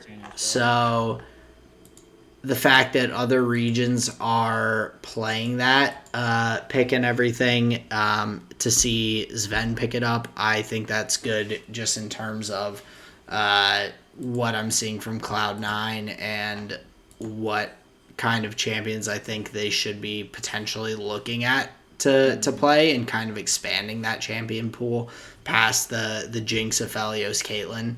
So, Well, speaking of CLG, I thought they drafted really well in game 2 into maybe a bit of a questionable draft from Cloud9. I just didn't like that action. I don't think it did enough for the team comp. Like they had a bunch of other like 5v5 stuff, and then just like this like weird running away action. yeah. I'm not sure that was like Darshan. I think that's just the pick. No, which is why I was like not really disappointed with him on the pick. I felt like he performed fine throughout this series and everything. But yeah, I agree that drafting game 2, they just kind of got beat out in a lot of areas. And the Lee Sin Blabber just didn't really do what he needed to on that pick to be able to kind of get into a good spot to be able to compete with the Viego. Viego late game is so strong and he scales up so hard. Lee Sin really has to utilize that early game strength that he has to be able to get ahead and all, and he just wasn't able to do that. Or you have to find the openings in the late game, which can be so difficult as a Lee Sin. Super difficult, especially against champions the likes of like the Viego, the Vex, Rakan. The Rakan is just a freaking mess to try and fight into late game. So just get Charm knocked up. Yeah. But the other... Go back, just real quick, I wanted to Sure. go back. You had mentioned Gragas, and going back to the EG series, did you see that fucking play by Vulcan in the bottom lane when the Victor flashed forward, but Vulcan, like, predicted the flash forward and was body slamming before Victor even flashed? Like, Victor literally flashed into his belly. Vulcan is so good, and the other thing which they did talk about on the broadcast in regard to that, Vulcan has pulled out the Gragas pick a number of times in the support role, and so they were speaking to that on the analyst or on the broadcast that when it was picked up in the draft, they were expecting it to go to Vulcan as opposed to that going into the hands of Impact or anything. Yeah, so they were picking up on the fact that Vulcan has played that previously, but I'm a huge Vulcan fan. Me too. I think he's my favorite support playing right now. He's definitely he's probably mine as well. I've been extremely impressed with him throughout his career, and he it just continues to perform very, very well. So that was fun to watch. The Gragas is he's just breaking ankles. Yeah. And, like, to come from a Cloud9 roster where I think if we looked back and like took a critical eye to some of those Cloud9 games, how many of those victories were won simply off the back of like a Vulcan flank, a Vulcan hook, a Vulcan hex flash over the wall. Like, Yeah. that guy is a playmaker. and you need those on a squad, and it is super exciting when they come from the support role. So yeah, Vulcan's playing out of his mind, and that outplay was insane, predicting the flash forward. Oh yeah. But yeah, going back to I just had No. that thought come up. But going back to the Cloud9 CLG series, yeah, I thought it was a really exciting series. The Malzahar counter in Game 3, they fucking dude. Well, and This that's what I was was going to say is that like my other note from the series was just literally Fudge good because Fudge has like no, transitioned they just to picked fine well, for no, him. no, not just not. I mean, the pick was definitely a good pick for him in that game to kind of counteract against the LeBlanc, the Ezreal, especially those two champions specifically. But in general, like looking at Fudge, even in the loss, he goes 6-2-3 on the Oriana. Mm-hmm. I have been very impressed by his variety in champion pool, as well as his performance. Like the fact that he was a top laner one split ago, and he in this series played Corki, Oriana, and then Malzahar, all separately, like I think speaks very highly to him. But I definitely agree. The Malzahar pick was just smart draft in game 3 to put him in a good spot. And honestly, I think it speaks to a little bit of like oversight from CLG in their pick and ban. Like that is the risk that you run if if you first pick that LeBlanc. Like she's not some, free safe laner that is like good in all these matchups. It does have the propensity to get shut down. And how many times in that game did LeBlanc just leap forward one time and Fudge just gets a click on her and just end her day? Oh yeah. So yeah, I thought that was just insanely heads up pick banning, and I would argue that got them 60% of the way to the victory for the series there. Yeah, I think the other thing that I wanted to speak to on that was just Yeah, go for it. Cloud9's awareness about the Gwen pick for Jenkins. Yeah, They banned that out first in games 1 and 3. Didn't ban it out in game 2, which they ended up losing. And I think that that is one of those picks that Jenkins looks very, very strong on, and isn't very impressive on, to be able to kind of carry from the top lane. And so yeah. to recognize that and individually ban that out in games 1 and 3, to like ensure that that wasn't going to be problematic for them was, I think, just intelligent pick ban. So Yeah, I would. I would definitely agree. So yeah, overall, I think we had some. I think overall we had some exciting quarterfinals. There were some good games individually, some good plays overall. But yeah, I'm excited to get into the semifinals, and honestly, I'm kind of just excited to get into the regular split. yeah, With all definitely. what would you say, with all the roster issues, it really just feels Yeah, like I a rec room session. yeah, I want to see everyone with their full teams and everything. But I'm definitely looking forward to the semifinals and all. We have Team Liquid going against Dignitas on that matchup for the semifinals. So something that I think is probably Team Liquid well, it is Team Liquid favored, but after Dignitas's upset against 100 Thieves, like Yeah. you really don't know. And then EG, who has looked just very, very dominant, coming up against Cloud9 that looks pretty strong. I feel like that leans slightly towards the EG side, but Yeah, I definitely I agree. think that's going to be a really competitive series as well, leading up to the finals. So I'm looking forward to both of those matchups. Yeah, those are coming up Saturday. Well, Friday, Saturday, and probably the finals on Sunday, I think. I will double check the schedule. We've got I doubt they're pushing it out another week. I can't imagine that they would. Yeah. Well, it doesn't really matter. We're not, building anybody's schedule. But Yeah, yeah, so those are the Friday, dates that are coming up. Saturday, and then finals on Sunday for Very cool. yep. Nice. So then the following week we'll be getting into the regular season games and hopefully getting to see some of these full rosters in action. Yeah, definitely. Hopefully all visa issues are kind of ironed out and all. So Yeah, I would definitely agree. Now we're gonna take a quick little bathroom break before we come back with some Magic talk and then the flavor of the week. Stay tuned. We'll be right back. And we're back, and we're going to talk about some cEDH games that we were playing on the Veil of Death MTG YouTube channel. I think maybe at the time of you listening to this, the game should likely be out on YouTube, or maybe in the next couple of weeks. But yeah, shout out Veil of Death MTG.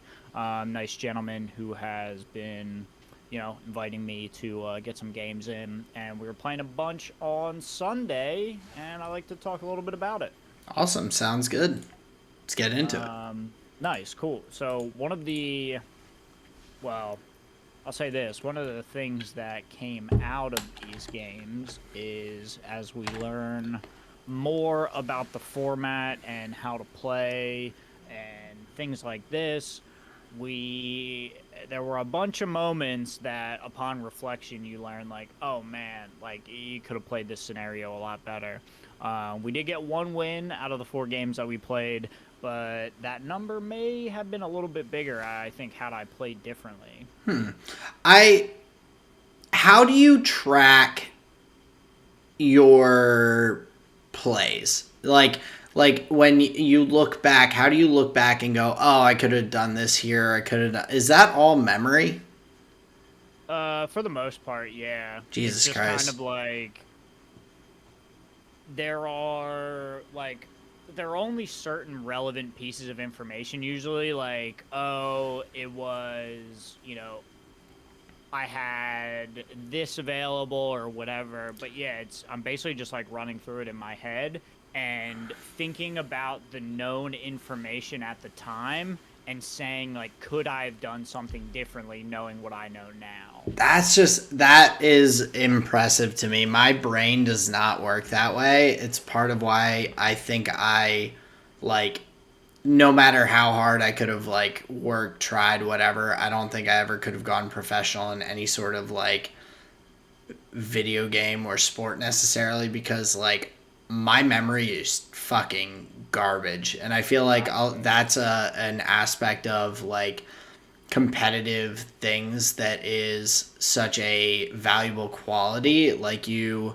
see professional football players, professional esports people being like, oh yeah, that team fight at blah blah blah blah blah, or oh yeah, like on in the third quarter on this play, I had the check down pass, but I decided to like throw the deep ball, and I wasn't looking at the safety over the top, and he got that pick against me or whatever. Like my brain does not retain those things. My brain is very moment to moment. So like even something like how you used to like track your like stats and things like that in League for certain key metrics and all, like Yeah. my brain doesn't even work that way. Like I could get to the end of a League of Legends game and someone could be like, yo, like great 2v2 in like the bot lane, like you really fucking like you like positioned super well. I'd be like, I have no idea what you're talking about.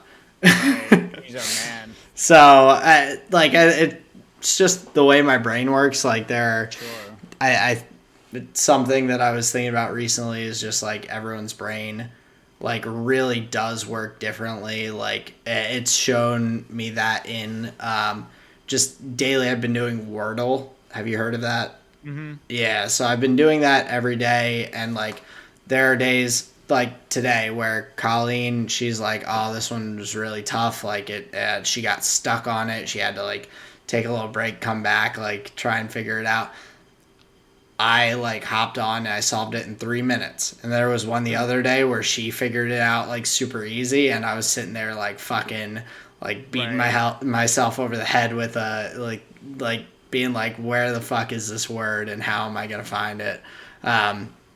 So I think like there are other aspects that my brain does work well in for certain things, for and in certain competitive things, like maybe instinctually or different reactions and things like that, but not necessarily like the awareness of like looking and being like, oh yeah, I had this hand and like they had this because they played that afterwards, and so like if I had played this, then they couldn't have done like that's a pretty cool thing to be able to do to me. Well, you Like also have to understand, like, when I would be picturing it, like, okay, let's say the key elements were myself, player 2, and player 3, right? Like, when I'm playing back in my head, like, all of player 4 is gray. I don't yeah. clearly whatever they had going on meant nothing. Maybe like only one or two pieces in my mind are like highlighted on this person's board. Like it's like that Oh kind of yeah, it's thing. not like a photographic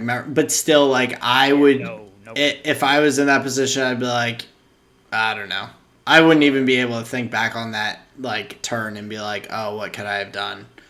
Well, it's tough. Like it really is the only way to like it feels like get better at the game because you can't. Well, I guess you can. People do it all the time. Like they record their games, I but think if I were to do that, it would have to be moment to like if I played something and then the next turn someone played something else that countered me or like whatever, I would just have to be like, ah, shit, I should have like this would have been a smarter right. play in the moment. Like even like it makes you think deeper about what you actually did when it doesn't Yes. work. So it's like, oh well, if I could have played more conservatively and played this, or I could have played this, and that would have been the like actual better move Mm-hmm. because it would have guarded me from X, Y, and Z, or it would Right. have put me in X, Y, and Z position, kind of thing. So yeah, that's a really like I think valuable aspect to be able to look back on. I think I learn much more in like the moment, Sure. um, but Yeah, being I able to tend to reflect. find, yeah, that's where I find most of my lessons are like upon reflection. Gotcha. Um, so there were a couple of key moments in these games where I think if I had taken action at the proper time when I had the opportunity, the at least outcome of the game may have been different. I'm not saying I would have won, but I at least could have prevented two victories at least on their next turn because there were very key moments where I could have like I had two plays to make and most of the time you have a choice between making a play that impacts the board right now or making a play that'll set up for your next turn to do Mm. something maybe a little bigger. And I immediately got kicked in the teeth by making the play that is like, oh, I probably have one more turn. Let me try and get a little more mana on the board. Or I think I have one more turn. Let me just like try and draw an extra card or two here. When Mm. in reality, it was in two different games. I should have been playing creature removal on player 3 or player 1. I should have been playing creature removal on player 1, and then in the following game, I should have done player removal on one of the other players. He was literally at 3 life. I had that much damage in hand, but I just like I chose to do something else. I thought the game would go a different way. He may not have had it. Oh, like blah blah blah. And I just guessed wrong. And both times when that player untapped, they won the game. And I like had something to say about it, but I chose differently. So like that's really easy to reflect upon is in these games understand like okay, all of these other times you said to yourself, "Oh, I have one more turn." And then you lost the game. Yeah. So the right play is now the next time I have that thought, like, oh, I have one more turn, say, no, I have to do the play that impacts the board right now because one of them is Yeah. going to win. Kind of reevaluate that and like yeah, that makes sense. And in those kinds of like game winning instances that makes sense that it would be more like at the forefront of your mind. But Mm-hmm. at the same time, I think that it's it can be difficult because you don't know like what is in the other player's hands, which is like the positive and negative side. Like you could take it as, okay, like, yeah, I need to inhibit this right now. But if you do that every single turn, then you're never going to progress your own board state either towards your Right. win condition. So it's like finding the balance of that and everything to be able to make the right decisions. I think that's also something that in Magic it probably just comes with like playtime and experience in that environment to know like I'm sure it's also not always at the forefront of your mind that like, oh, this person could have a really fucking crazy card because you're playing the cEDH decks and playing in that environment where you are like, oh, okay, like this person needs to, like they have the potential to pull something stupid good that can just like ruin my game. And so, like, I think in that environment, you have to play it a little more cautiously. Whereas, like, if you're playing in your normal pod of the Commander 9 group, you probably can estimate a little bit more easily, like, oh, yeah, I have another turn to, like, make a move.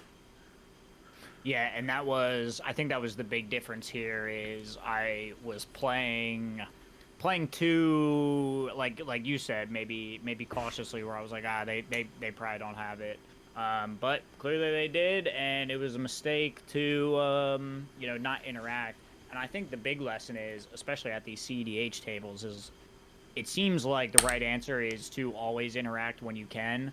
Um, there's so many like silence effects, counter spells. There's just all sorts of shit going around. Yeah, that's a learning Yeah, curve. yeah, definitely. But it was fun mistakes to make. Obviously, it made for good games.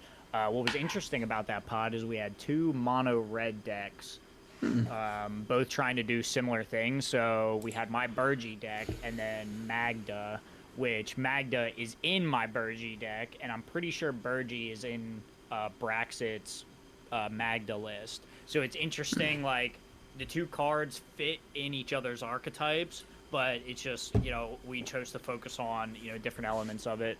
But yeah, Braxit got two victories with his mono red. So those were really fun games. But Solid. yeah, there's always things to learn, and those were interesting games. The one thing that I also wanted to talk about, and we had some thoughts about this, was I would have guessed if you asked me, I would have said, oh yeah, my Burgie list is pretty close to the database. But I went on and looked, and it's like 45 to 50 cards off, depending on what list you look at. And some are like in this list, but not in that list, in this list, but not in that one. So it's, people change their flavor. But what I find interesting is my homebrew Burgie cEDH clusterfuck has gotten wins over like 100% database lists. Like it's beaten Bloodpod, it's beaten Urza, it's beaten Magda, it's beaten Tavesh Thrasios. I know I'm just like throwing a bunch of names that you don't know out, but like these are all like solid decks in the format, and my 50 cards off Burgie list like can beat these. I think that that's just one of those things that so what we were talking about before we started the episode when you mentioned this, and I had some thoughts. So you said that 100, so for everyone listening, remember 100 card deck, so being 45 to 50 off, that's about half the deck. That doesn't mean that those cards are completely different. It could mean that they are a slightly lesser version of a similar card. So you can still potentially get to the same board state and everything, depending on your draws and all, and Yeah. mana and everything to be able to get to where the cEDH deck win conditions are potentially. Just it's less likely. The fewer cards or the more cards you have that are not the like top the top card for that specific Right, thing. right. What the consensus is, like, in this slot, it should be this card. But the other thing I wanted to bring up is Go ahead. in your Burgie deck. And so I want to, I don't know if I have a link to it. I would have to take a look. But how many of those cards in your Burgie deck are lands and like things of that nature? Like fast mana then, so it would be 1, 2, 3, 4, 5, 6.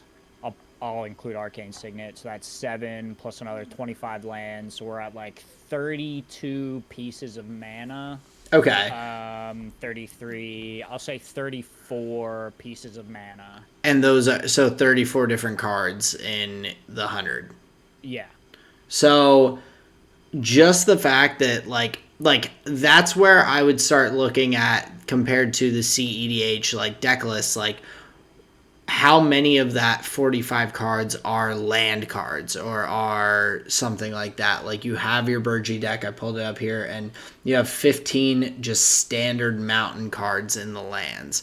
Like how many of those are different unique lands, or you have like X mountain and that mountain and this mountain because it interacts with this card, gets whatever for each individual mountain that's on the deck. Like those things, even though like they're doing the same thing, you're getting mana, the interaction with other cards might be slightly different. And so like the card itself, you having 15 basic land mountain cards in that deck, maybe 14 of those are different than what's in a cEDH deck, but that doesn't mean that may just mean that one individual card in the deck, if it gets played as a creature, gets a bonus +1/+1 token for each individual mountain that's on the deck or something like that. Sure. That doesn't necessarily impact every single play you make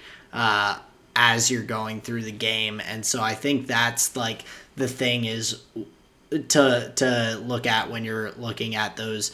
I think you were surprised by how large the number was of cards you have different from the cEDH decks in your standard like Burgie deck. But I think the question is how many are you different on actual like instant cards or creature cards or things like that you maybe have a lesser version, as opposed to certain things like your land cards or like certain sorceries that maybe are just slightly off or slightly different. No, that's a really good point. Yeah, and like so you could look at, let's say, Seize the Spoils. So that's 1 red mana to make a treasure token, and then it has flashback for 2 and a red that you can make another treasure token. So that wouldn't be in the other Burgie list. But Strike It Rich is a ritual. You pay a mana to make a mana that you can use later at some time. Because I'm playing other treasure synergies, it's worth it for me to have a card that, as a ritual, makes a treasure instead of just floats a mana. Like in the other Burgie list, that slot would likely be a Rite of Flame. For 1 red mana, make 2 red mana. And that's just at instant or sorcery speed. Yeah. So while and I'm saying this to your point, where there are like 1-to-1 conversions that you could make that would say that would be 100% upgrade, like that's just a better version of the thing that you're doing. But then there's an argument to be made, but like, no, but I think in my list that's better. Yeah, like, synergistically or like, exactly. Yeah. Well, and so like, I think just if you look at like lands in general, like your Burgie deck, there may be, say you're 50 cards off in your Burgie deck, like 15 of those could potentially be freaking land cards, which brings you down to 35 different. And then if you look at like I think it's good that there can be some variation that is like gives you a different like for your decks, you are I think some of the cEDH Burgie decks, or just to use that as the main example because I have it in front of me, there's probably a certain win condition that they are gunning for 100% with that like play style and with that deck. Yours, you have the ability to go for that same win condition, but you also have like the treasure tokens as kind of a secondary win condition, which you could potentially utilize as like another alternative in case you don't pull the right card, because it's a like checks and balances kind of thing that you're like, okay, like, yeah, I could win that other way, but I also don't want to just lose if I don't get that one thing. Right. It's Well, and now you're really cooking. So and this is why I brought up Braxit's Magda list, because I have like a full Magda package in my deck. So that's the Cloudstone Curio, the fucking Goldspan Dragon, like the Rings of Brightheart, Staff of Domination, like all of these artifacts that can generate the infinite mana, they can all be tutored up for Magda, getting the Dockside Cloudstone Curio. So that is all like intentionally in my deck. But if you go and look at the database, you'll see none of those Magda package cards, but you'll see Dualcaster Mage, Reiterate, you'll see Reverberate, and these are all these copy instant and sorcery spells that generate the infinite storm count. Gotcha. But this is where people argue about like, oh, what's the better way to build a deck? Is they think it's the Dualcaster Mage Reiterate. I think it's use Magda inside the Burgie list with to have an some artifact backup. Contingencies and You got like it. that's And so I wasn't condemning myself being 50 cards off. I was saying like, hey, I think my homebrew is actually like I'm battling here. I'm a contender. Well, yeah, that's impressive that you are able to take that, like your deck, and you also have seen that it competes competitively with cEDH decks in a way that, like, similar to the, like, deck list Burgie decks would be. So I think speaks a lot to, like, the wide variability of like Magic and the ability with so many cards to be able to kind of tune your decks to be a like more suited to your play style. Like you could have any of those cEDH decks and swap out cards and build kind of a contingency plan that maybe like will downgrade your ability to hit your primary win condition as super easily, but it also allows you to be like, well, if I don't hit that primary win condition, I'm not fucked. Like I'm not praying please on this next like turn let me pull this card, like God card, right? Yeah, like that's honestly that sounds like a pretty not fun way to play the game, to sit there and be like oh, this is my only way to win, and if I don't get it I'm having a bad time. Yeah. So it happens, of course, but I think part of the cEDH mentality is like have a bunch of win conditions, try and jam as much backup and redundancy as possible into the deck. So that's kind of what I tried to do.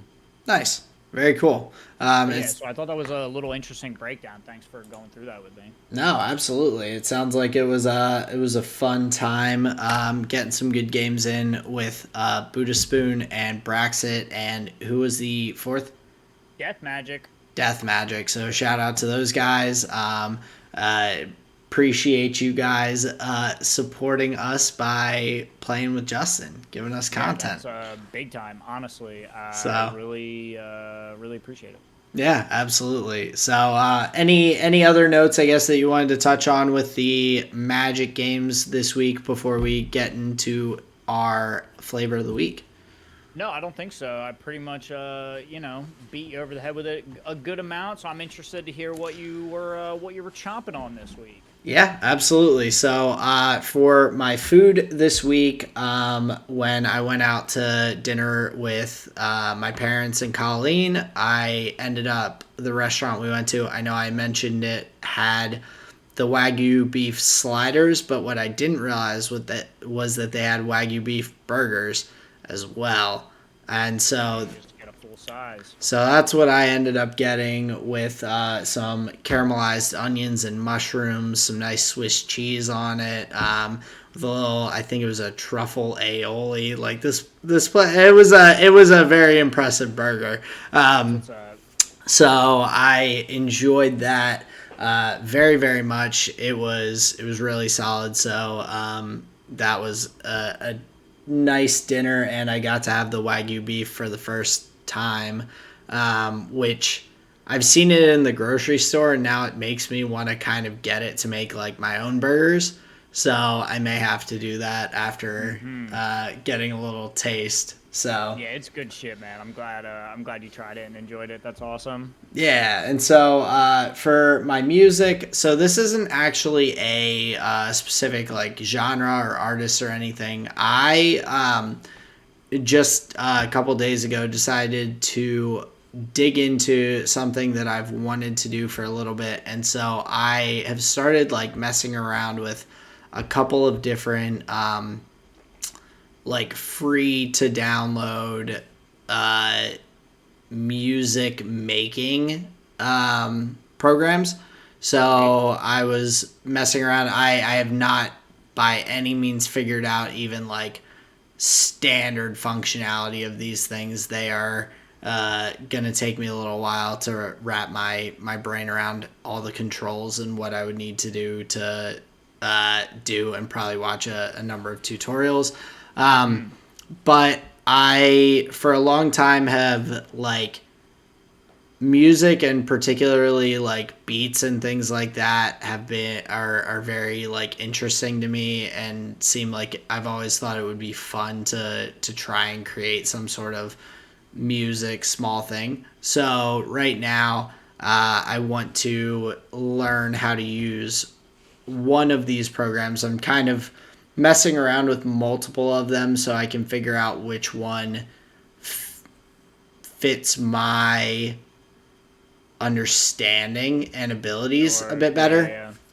because a lot of them have different aspects that are more technically or less technically inclined in terms of like knowledge of sound waves and like random different things like that. Right. So for my music, I am learning some of these music makers a little bit to try and That's fun. feel that out, and I think part of my goal is also to be able to create some sort of Love song for Colleen. I was gonna say love song for you and this Yeah. podcast Yeah. to create a little bit of music or something to go along with like our intro that you have, or that's kind of my mindset, is like being Nice. able to utilize that. I mean, for my own like entertainment and free time to be able to make love songs for anyone I want, but also to be able to create a little bit for the podcast here, and hopefully add a little bit of pizzazz to everything here. That's So dope. We're gonna be able to call you Ableton Aaron.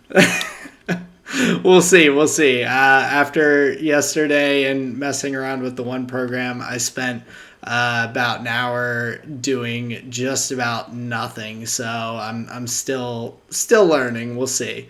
Gotcha. Okay. But that is my music, and then for my show, it is one that I wanted to like actually get your opinion, not on the show but on the concept. So Colleen and I have been watching the show House Party, or not House Party, Search Party, not House Party. Search Party is on HBO. It is a murder mystery type show. And I think that it's really well done, but I have difficulty watching it. And so I wanted to see, so for myself, just to explain this, the all of the main characters in the show are very not good people. Mm-hmm. And I, to the point that I would say almost all of them have not a single redeeming quality at all. Okay. They are constantly making the wrong decisions due to things like selfishness, like their own wanting to be in the center of everything and be the center of attention, like whatever their motivation is. Nearly every action that they take in that their character takes in these shows is to further this selfish ambition of some sort. And to the like past normal, like, oh, I'm just like I'm doing something for myself because it makes me like feel good, but like to the point that it's negatively impacting all of the people around them. So it's not just a selfish decision that's like, oh, I'm just in it for myself. It's a selfish decision that is also fucking up everyone around them. And so I find that it's a very good show in terms of the writing and acting, because for me, it makes me physically uncomfortable and anxious to watch like Oh, right. So this show. Like so yes. So I really like, I don't think it's a bad show. No, I so you think think I think that it's a very well written and well acted show because I hate the characters as much as I do, and because it makes me uncomfortable to watch it, to the point that like sometimes I physically like have to turn it off. Like like Colleen could binge watch it for like we're in season 2. There's 5 seasons. She could binge watch like with me tomorrow until we're up to current, and that would make me want to like crawl under a blanket and cover my ears and die. Like it makes me so physically uncomfortable to watch this, because like other shows, there have been other shows that I've strongly enjoyed that have had characters that have no redeemable qualities or very little redeemable quality about them, but all of those shows have other characters that are very heartwarming or that I can relate to, that have those like understandable or relatable qualities to myself. This show just does not have that. And so like that's why like it's my flavor of the week, because we've been watching it, but I'm at the point where I'm like, I think I'm just gonna have to watch this by myself at my own pace, where I can like pause mid episode if I need to, because it makes me that it makes it that difficult for me to watch it. And I understand why people like it, because like it is well written and the actors do a really good job and really like set you into the scene and what's going on and all. But like for myself, like I have very strong, like, I don't know what you would call it, like empathy or something that like makes me physically feel not good so much based on just like watching this. Empathy is probably close to what you're getting at. That's the only one I can like think of that makes the most sense. I'm inclined to say, well, let me ask you this. Like, do you care what happens to these characters at the end of it all? Like, are you just hoping they all get domed? Like, would your satisfaction be like, oh, finally they all died? Like, are you watching a bus crash kind of thing? No, because like it's kind of a thriller. Like you kind of also are wanting to figure out what exactly happened or what the characters do in the situation that they've been put in the situation that they have put themselves in. Not that they have been like sprung upon like this random like happenstance that all of a sudden they're now entwined into some crazy, like they've put themselves fully into this terrible situation. Right. And So, I'm like, are like, you hoping they get punished at the end of it all? no, I'm hoping that they become decent people and just do the right thing, and then they just never like I want I think that I want to be able to watch it and like have something to like root for. And the only thing that I have to root for in terms of these like characters in the show is like for them to be just less shitty or to like think about someone other than themselves, and then they just don't.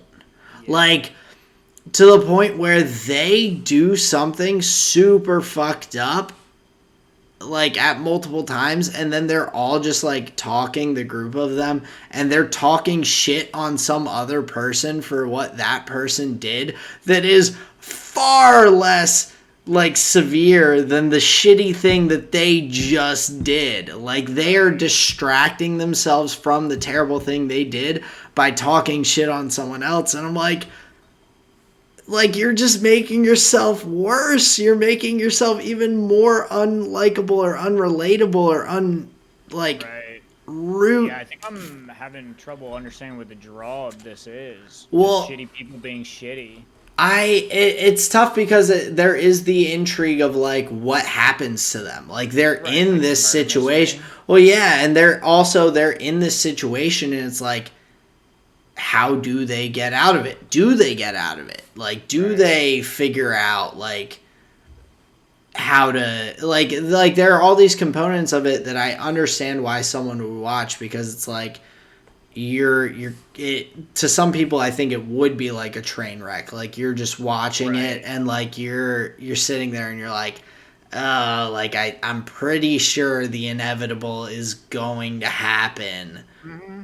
But like these people are so like spontaneous and just out there that like I want to see how they get there, kind of like. Yeah. And I don't think that's good TV. And I don't know what good TV is though. Yeah, but I just think it's like it's such a I give extremely high like props to like the actors and the like producers of the show, because like their intention was definitely to make all of these people like unlikable and to be like each in their own individual way. But like for me it's physically to the point where I like it makes me feel so uncomfortable or anxious or like whatever that feeling is in the pit of my stomach, where I'm just like, I just can't like do this right now. So for myself, like Colleen, she loves it. Her brother loves it. Her sister-in-law loves it. Like it's almost like seems like a cult following for this show, because it's not a super popular, well-known show, but the people who watch it like love it. Right, and they love watching the characters they love be shitty to each other. I guess, or just like the intrigue of like what's gonna happen next, like how can this get worse, because they seem to constantly make it get worse. Right. Yeah, it's like a really bizarre thing, and I kind of wanted to like hear, like, have you come across any shows like that you're just like, you know it's a good like you know that it's well made and that it's a good show, but you just like can't. Well, and that's where I might argue that yes, clearly a lot of money was thrown at the thing, and this isn't my opinion. This is an idea that I heard recently, but I connected with it. Yes, it's clear they threw a lot of money at it. Yes, it's clear they did a good job with the money that they threw at it. But that doesn't forgive like uninteresting elements, right? Like you don't have to, in my opinion, I don't think you have to blow a movie and like to offer criticism. I think you can simply say like, "Hey, listen, it was clear the film had a lot of good things going for it, but these characters suck. I can't invest." Like Yeah. if the elements of the show are making you physically cringe, Well, you and gotta ask yourself like, "Do I care what happens at the end of this?" I think that's part of it that's like just my own like internal whatever, because I've always had difficulty watching like cringe videos and things like that. They Oh, like I hate it. Yeah, I hate it. it drives me crazy. Like I can't watch those. And so yeah, like I think that they have done well with like what they like the everything they have, the talent they have, the sort, but like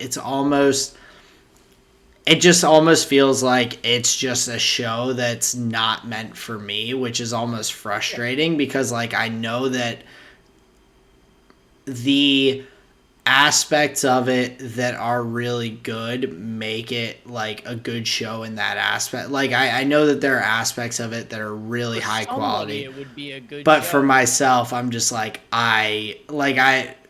it's just so bizarre.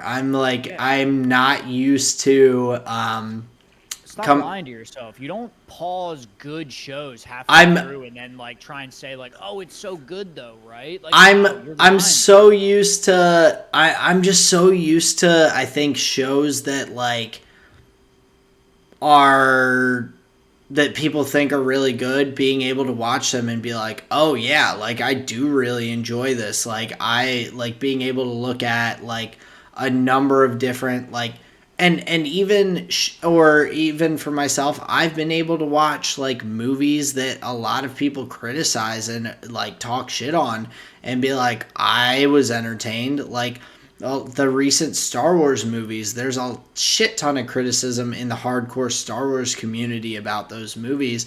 But for Right. me, I'm like, Yeah, I I saw yeah, I'm explosions with and you. cool space shit and laser swords. Like I was watching it for entertainment value and I got that, and like I'm Right. not looking at the plot holes. But then there's like people who hate those movies, and I'm like I I guess it's just like maybe it just isn't my thing. But Yeah, and that's okay. Nor do you have to be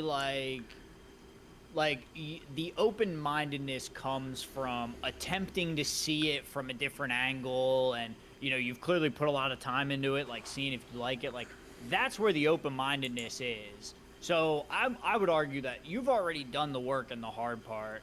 I think the important part is realizing that it's also okay to just turn it off and not finish it. Like you don't owe them anything, that's fair. like just because you started the thing doesn't mean that you have to see it all the way to the end and like vomit at the end the That's most a important thing that's that's going a to happen. struggle for me. I No, like I know. yeah. Dude, I used to be somebody that had to finish movies. Like if I put it on like, "Oh, I got to see the end." Even if it was something I watched a million times. Yeah. But I'm as I grow older, I'm understanding like dude, like somebody threw money at this piece of shit. It's okay to be a piece of shit for me, and somebody Yeah. might love it. But like, it's okay to not have something be for you and just put it down. You're not hurting anybody's feelings. You don't owe them anything because the search party execs don't give a fuck about you. That's They don't fair. give a fuck about you. But you're like, oh, I gotta finish. Oh, I should give it. Oh, people. No, man, no. All right. That's very beneficial to me because like I have been like gnawing on this for the past like couple weeks, being like, man, I'm just gonna have to watch this out at my own pace and like try and take it one episode at a time just to get to the end and like whatever. And then every time I watch it, I'm just like I feel sick to my stomach, and I'm like that. Yeah, that's insane. That's insane to opt into an upset stomach when you're watching a show and being like, "Yeah, this must be good." I'm the crazy one for not. That's how I feel. Yeah, like you're insane, dude. That's crazy, bro. All right. I appreciate the reality check. Wow, dude, that's insane. Well, that's my flavor of the week. So That's awesome. so Justin, how about yourself? Do you have anything wild and wacky for me? Nothing wild and wacky. I have not engaged in any insane behavior like that, but I was watching movies with the sound off. Ooh. I put that on the record player. I got through sides A, B, and C. I didn't do the D sides. I'm not a fan of Euphoria. I think that song sucks. They're like songs like that have no place on an album, especially if it's an album that you're gonna put bonus tracks on. That's not the end of the album. It doesn't like stop, throw 3/4 of the CD out of the disc changer, and then only use like this quarter of it to play now. No, it's not the end of the album. So Euphoria sucks. I never play side D, even though that's like where you have like the Tyler the Creator and the G's and all that. Yeah. But yeah, so side D sucks because Euphoria is bad. But dude, I fucking love Mac Miller. That album is awesome. The energy is so good. That's a great album. That's I fucking love that one. It's upbeat. I love it. What's your favorite song off the album? Killing Time, I Am Who I Am. Okay. Either that one or Remember, because that has one of the fucking realest lines I think anybody has ever said, where when he's talking about his buddy who passed away, he says, "I wish you knocked her up so I could meet your son and talk you up." How fucking real, bro. He's saying, when you pass away, I wish you would have knocked your girl up at the time, so even after you pass, I still would have a connection to you. Yeah. That's insane love for a Yeah. buddy. Well, and like that's like he has a number of lines like that in different songs that they take you out of the music a little bit and kind of like really hit home, like in AM does that a lot. Yeah, like the song that always like I can't always listen to it because it gets me like real emotional is 100 Grandkids when he's playing is like talking about how he hopes that he has 100 grandkids for his mom so that she can spoil them and like all of these things. And then I just think about the fact that he is no longer here on this earth, and I'm just like, God damn, like not only was he not able to like do that and like bring that like love into the world for his mother, like he is no longer there, like to just like that fucking gets me. But that album is really a fun one. I enjoy that album a lot as well, so yeah, big ups on that for Mac. Yeah, watching movies with the sound off, great one. Me and Sarah were eating some sushi last night. I got a spider roll, which is like soft shell crab. Yeah. I do love an eel roll because that juice sauce is really good. The eel sauce is so good. But moreover, I just love a crunch in food.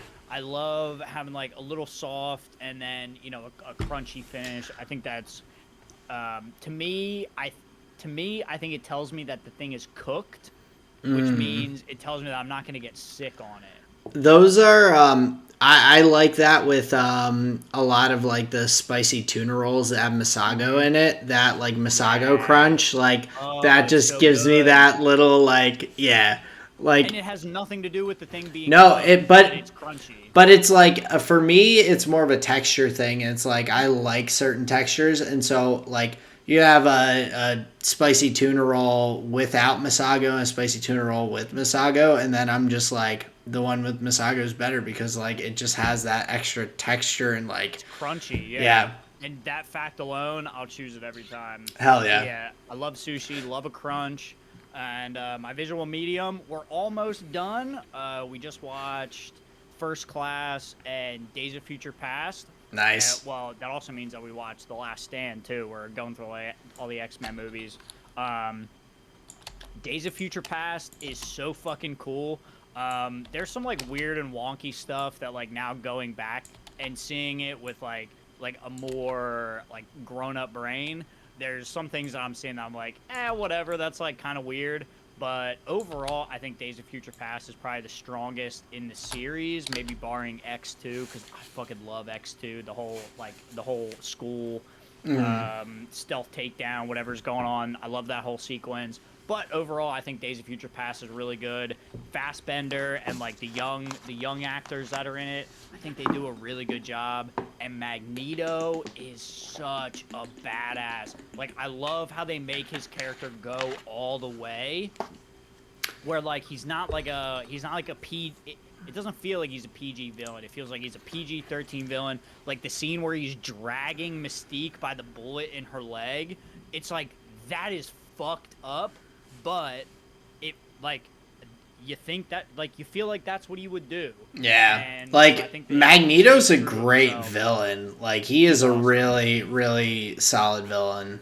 So, And then, well, and you get it acted by Michael Fassbender, who I think kills the role. I'm not like, I don't want to like big these guys up or anything, but his role in that I think he played it really well.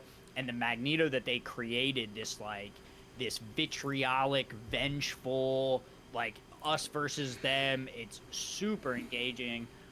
Excuse me. So Days of Future Past, really good. That's what I was watching, and we just have Armageddon or Apocalypse and Dark Phoenix. I think is in that canon. very So we're gonna cool. watch those. Yeah. Awesome. So, making your way through the X-Men movies, almost Yes. to the end. Very cool. Um but That's yeah. my flavor of the week. Any final thoughts here for the episode, there, Aaron? Not too much. I mean, thank you everyone again for listening. Of course, you can find us on YouTube, Spotify. Check us out on Twitter as well. Justin is definitely keeping up with that in terms of Magic community and things going on there. Once F1 is back, we'll be trying to stay in the loop on a lot of F1 things on there as well. So hit us up, comment, like, subscribe, all those things. But that's about all I have. I just want to say thank you so much for listening. We are very encouraged by the new listeners that we have and the continued listeners that we have. So just thank you so much for spending your time here with us. You can find new episodes of The Tall and Short uploaded every single Thursday. We got bonus episodes coming out. We got all sorts of stuff. Stay tuned. Thank you all for listening. This has been another episode of the Tall and Short of It podcast. Peace out. Later.